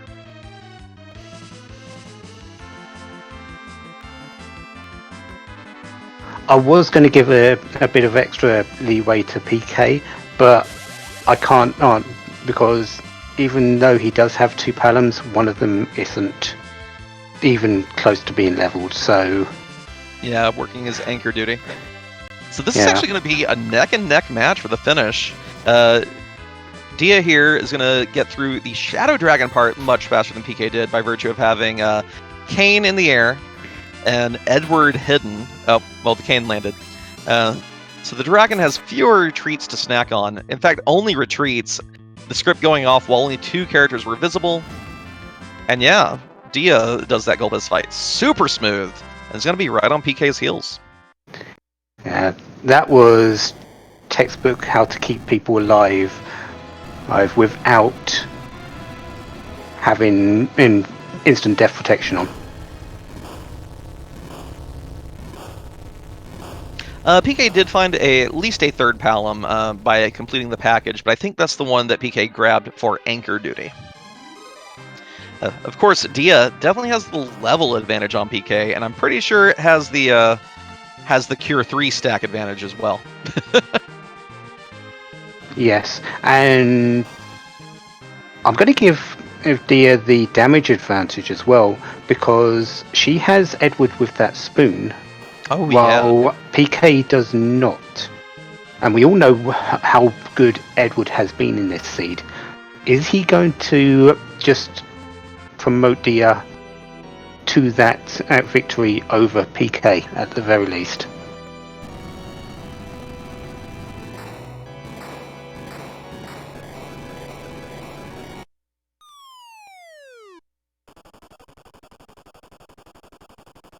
Yeah, so not a lot to talk about while we're waiting on our characters to approach Bahamut. Or not Bahamut, the Zeromus fight.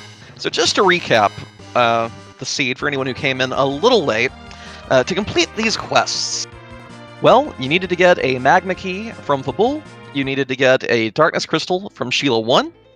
At that point, you needed to also clear the Barren Inn to beat Valvalus, clear Dwarf Castle to beat Dark Knight, climb Ordeals to get a Luca Key, clear it, of course. You had to take care of the Peldim location, vanilla location on the moon, to get yourself a package and burn down the Village of Mist. And then, finally, at least one of the roses is behind... Oh, gosh. Oh, goodness, boy, Drac. Okay. Baron Key's in Silt Cave. Baron Key gives Tower Key. Tower Key gives Sand Ruby. Sand Ruby gives Rosa. There we go. Boom. We wanted it. We got it. Yeah. It is entirely... There's one spot we've not seen. The hook could give another Rosa, but we've not seen it on stream. No idea if that's the path anyone took. And there's a subtle advantage PK had. By actually taking the time through the cutscene earlier, PK was able to just run into town and grab Rosa. Dia had activated the package, but hadn't bothered to do the infight. So this puts PK back in the driver's seat. Dia has to finish this fade out, add the Rosa. Oh, PK doesn't have to pass! Either that, or he's going up the moon deliberately to maybe just do 1 or 2 fights to get, one fight to get. Oh, did he take Berserk? Rosa? Yeah, I'm not too certain. Oh, goodness. Because that could be a reason just to get that small amount of experience just for a quick initial berserk. Well, we do have a second place finisher. Zilch is wrapped up with a 1 hour, 56 minute, 34 second finish time. Whew. This is a long one tonight, folks. Long one tonight.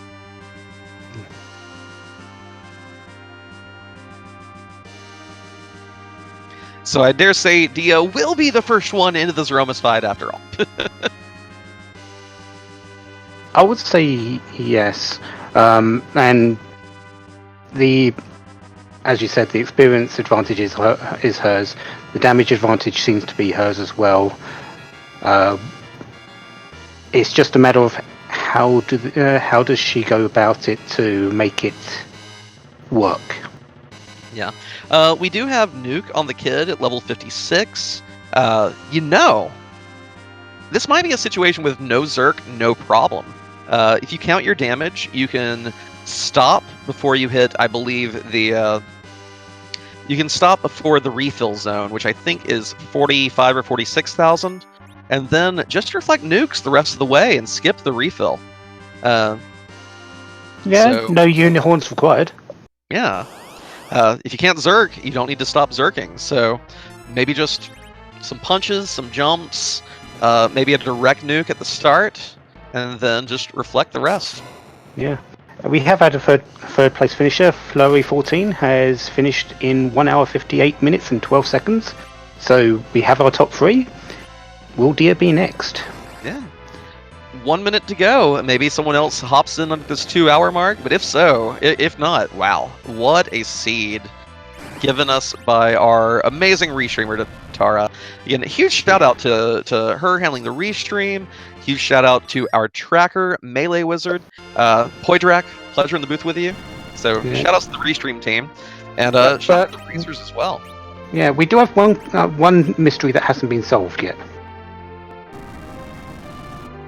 And what might that be? Well, Zeromus. What is he today? Whose butt are we kicking tonight?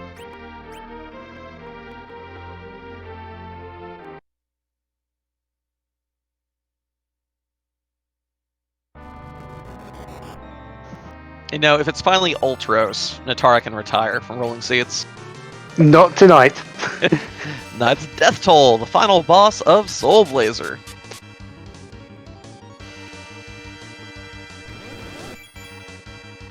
I thought it looked familiar. I've never played Soul Blazer, but I've watched you do a few randomizer runs of it, so I knew it was from somewhere, just not sure what it was. Yep.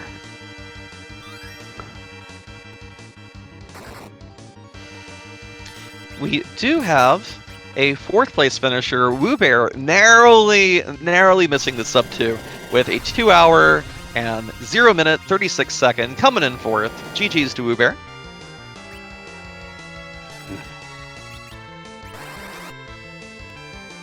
So Palom is starting up with those nukes, and looks like there are going to be a few attacks from Yang. Looks like he's powering up.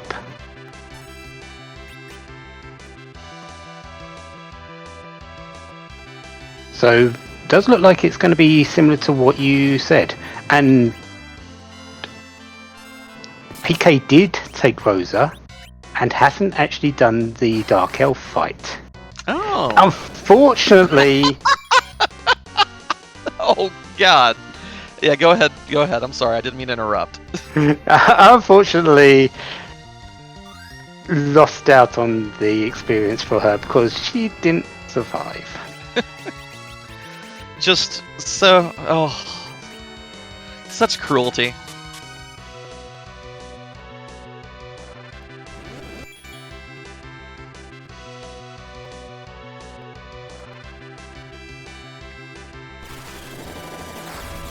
Yeah, so kind of interesting here, having to see a Zeromus fight with a bunch of Zerkers with no means of Zerking, and one child with, the power of the heavens at his disposal. And he's just about to nuke his own face in. Uh-oh. Yeah, that is another tricky thing too, is that when you're at a fast battle speed, and you are not clogging the queue with Zerkers, all of a sudden you have mere 3/4 of a second to get into your menu and get your command executed.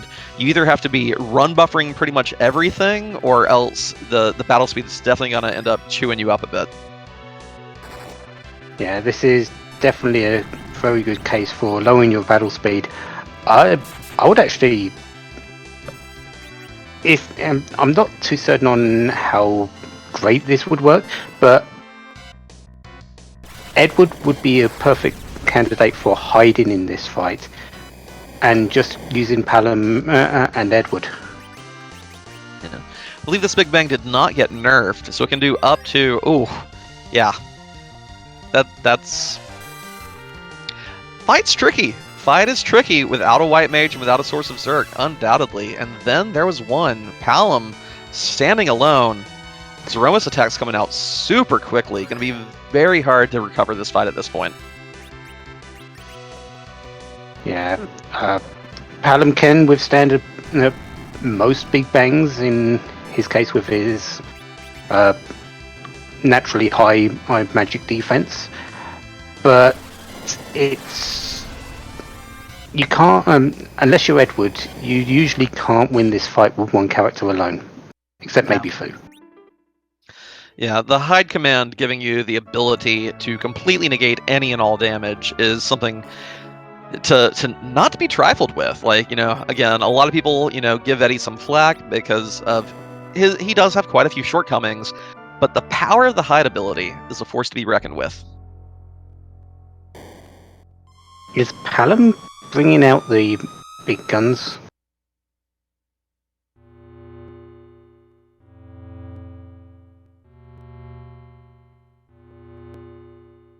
Down on PK's screen? Yeah. You do know the big guns I'm talking about.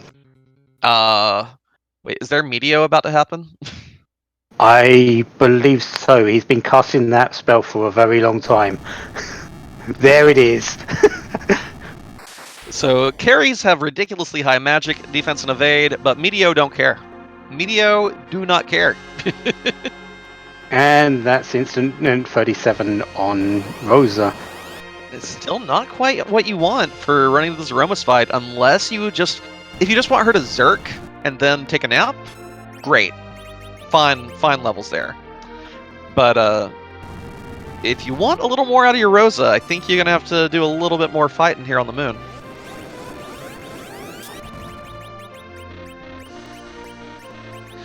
Dia taking another swing at this Aromas fight now. As Mabdy looks like he's going to go down and get his package at this moment. Yeah, Smape on the right path. Good to see. Already has his Rosa, and she's been gaining levels out the wazoo. So he's going to be in great shape to immediately go for the Aromas fight. Not going to do quite as much hemming and hawing over his particular Aromas strategy as some of our other racers have had to. Yeah, 24 or 100 hit points on that Rosa. Looks in prime state just to either cure for or berserk, whatever you want her to do. White's a little bit out of reach at the moment, but maybe this fight should get her that far? Pepita, there have actually been 4 finishers. We announced them as they happened, but we'll go ahead and roll through them again. Dragus, 148, Zilch, 156 and change, Flurry, 158 and change, and Rubear just over the 2-hour mark.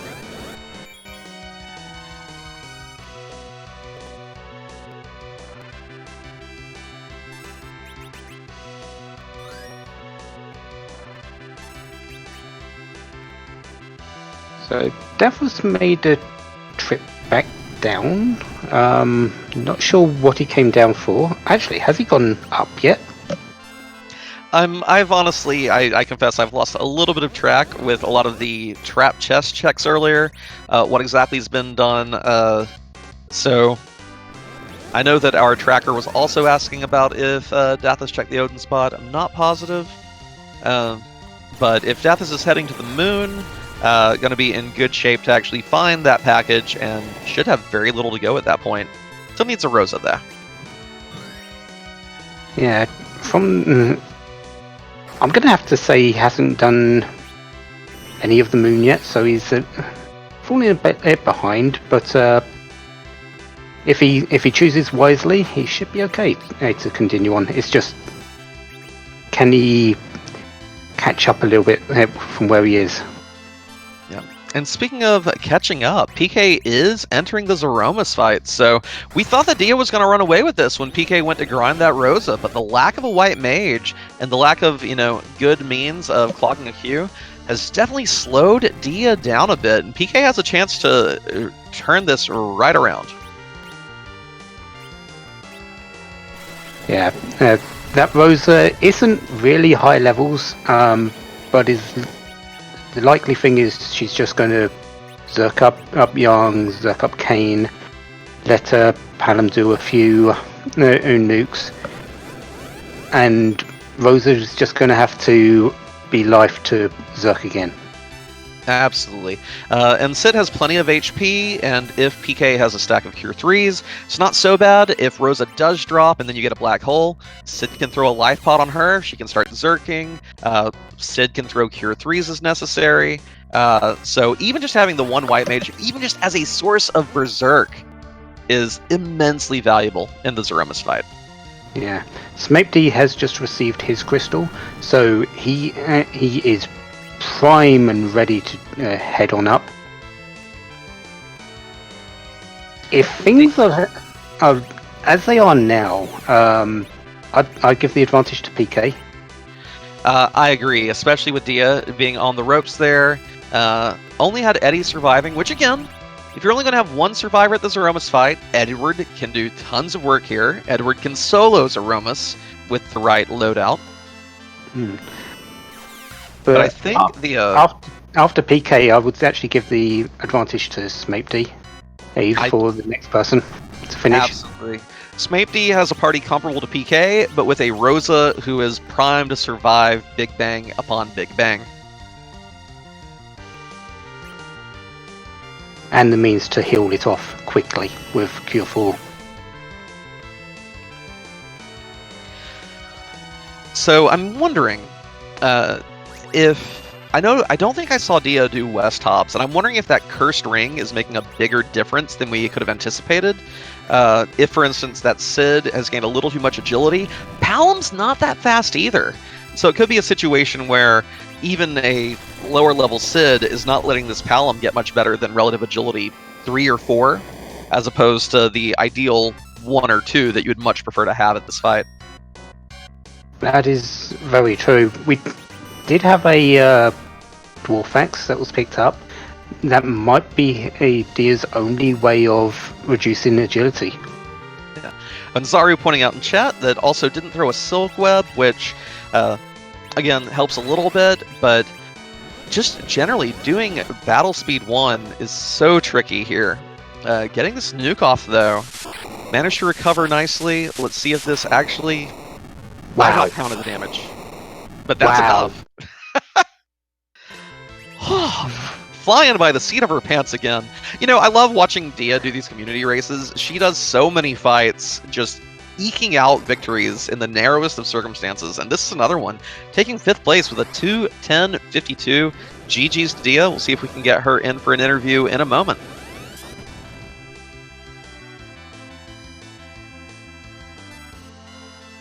We should see PK and Smapey not far behind.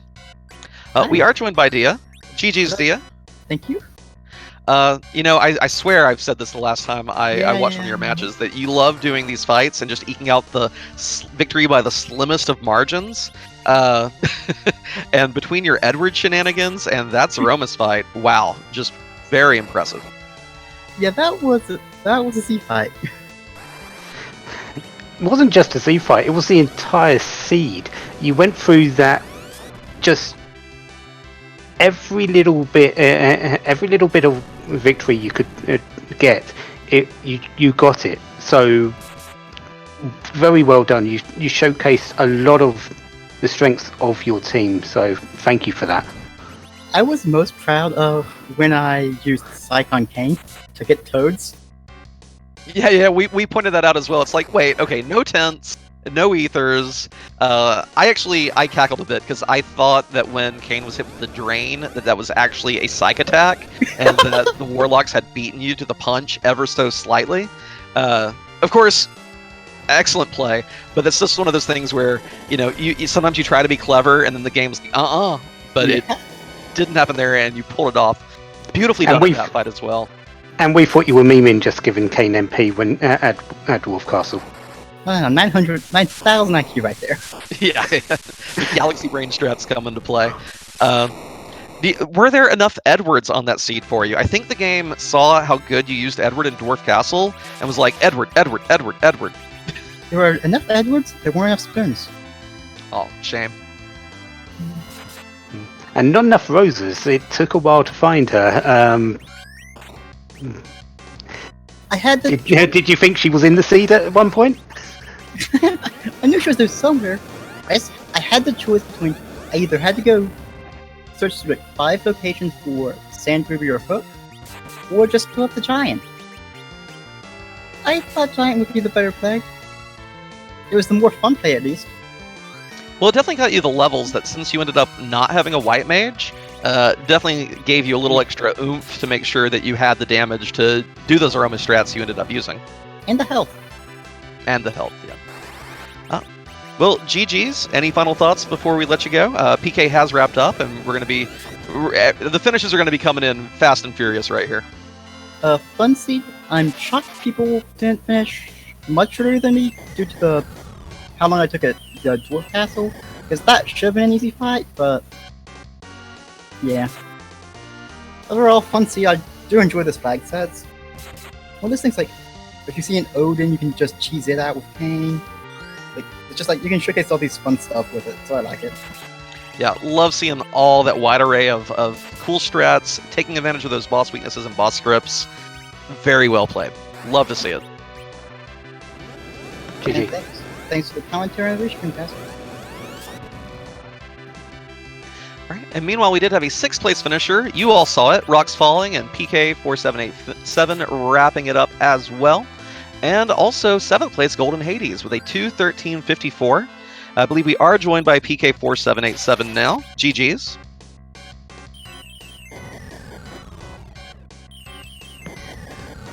PK, if you're there, you're not lighting up. If you can hear us, we're not getting any sound from your end. And he's gone. If we can get him back in a little bit and just see if it's just a mic issue. It's possible. Sometimes you have to change your settings. Smapey, meanwhile, working through this Thoromus fight, has a very... And Palom shouldn't have any difficulties. I'm sure we'll see him clean up in a minute. I think we have PK back with us again. PK, are you there this time?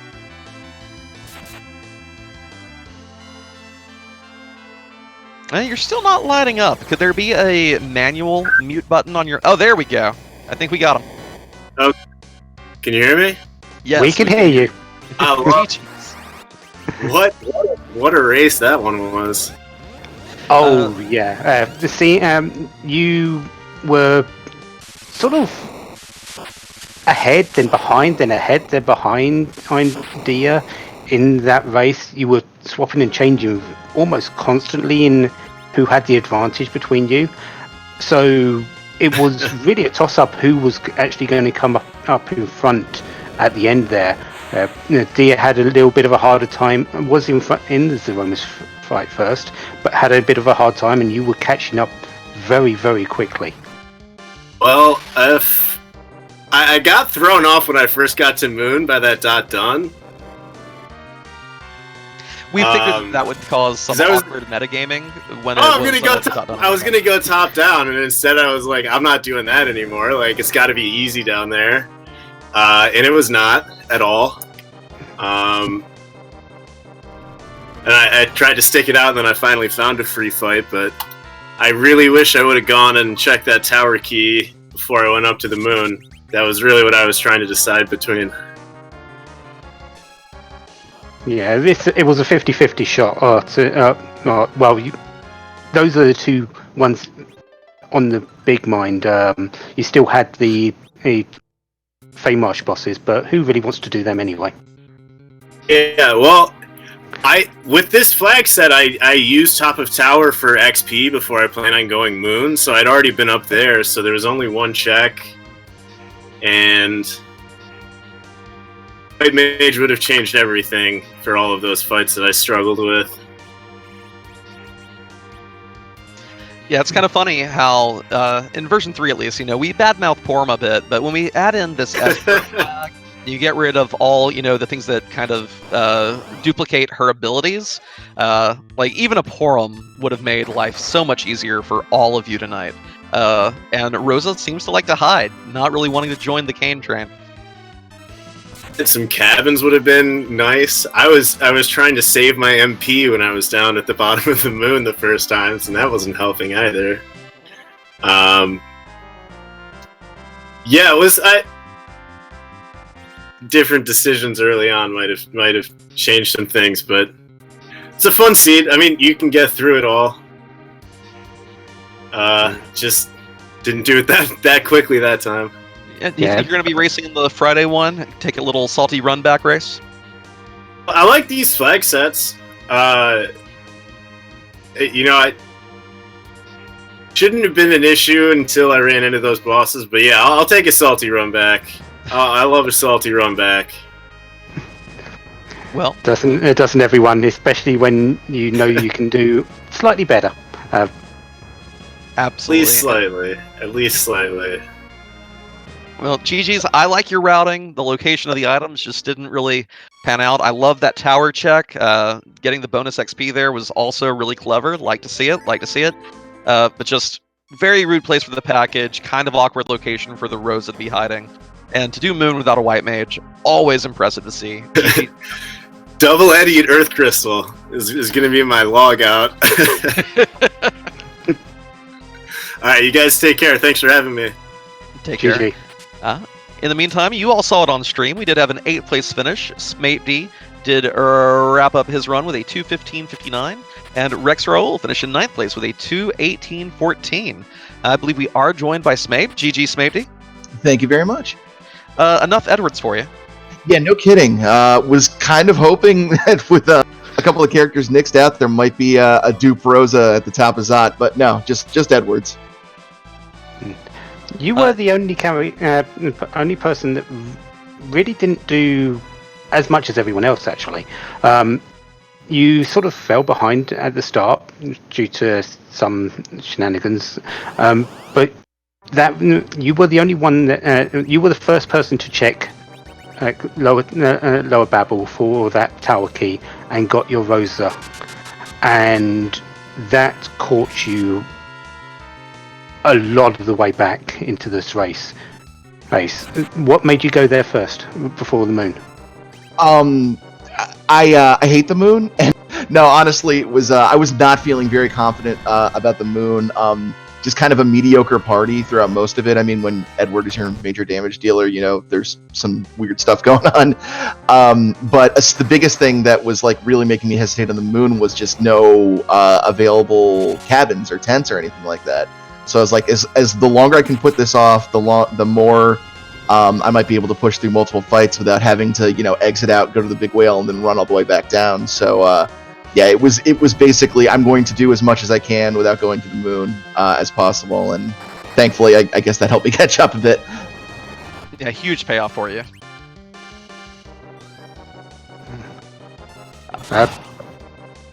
Anything else really that stuck out to you?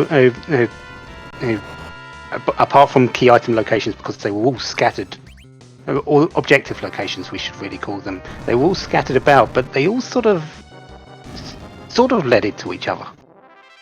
Yeah, it was an interesting, just kind of sending you all over the place. I really felt by the time we had the magma key and we were going underground that boy, this really is not being very generous with availability. Then we got the darkness crystal. It opened up a bit, but there was no way I was going to be able to pick off anything on the Moon. I remember seeing Water Hag really early in the waterfall, and run into a couple. I think the only really free fight that I remember seeing that I remember being like kind of left in the pool was the Baron Guards, and I really didn't even have a way to deal with them. So I was not feeling like an early Moon play to try to grab something, snipe something early there. So yeah, it was very interesting the way it kind of made you run around.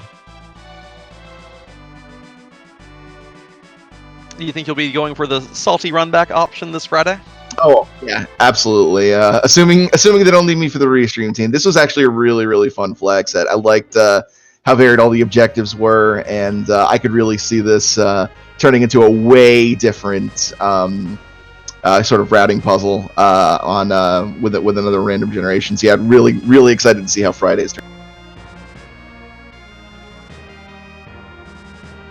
Well, I don't really have too much more to us, so GG, and have a good evening. Sure. Thanks very much, and thanks to everybody for restreaming, commentating, tracking. Really appreciate it. Everyone have a great. GG Smape. Reminder to everyone, make sure you follow these 4 runners tonight. They all put themselves out here for your entertainment. Showed off a variety of strats and ways to tackle this seed. All class acts, always great, seeing them run, interviewing them. We are going to be closing up shop, though, and sending you over directly to Dathis for the rest of the night. So get ready for your raid messages, whatever you want to say. Be kind, show that free enterprise hospitality. Poitrak, what you thinking? Considering you know how late it is for me, I need to get some rest myself. Natara's in the same boat. She needs to get her beauty sleep. But yeah, come on in on Friday. Let's see another set of this. As Smoopy said, the randomization on this is going to make it very, very different, and it's going to be a whole new story. So yeah, let's see it through and see where it takes us. Honk. Only anyone could have said it better. All right. Well, Natara, anything else, or are we good to raid and close it for the night? Nope, we're gonna raid Dathis, so yeah, you'll miss a little bit because of transition screen, but we're heading over. So thanks everyone, and send all your lovely honks. Someone beat me to the raid. I had it there. Rude. And we'll see you all soon. Inven. Yeah, hashtag It's blame me. Inven. I'm the rude one. Yeah. Honk. Good night, everyone.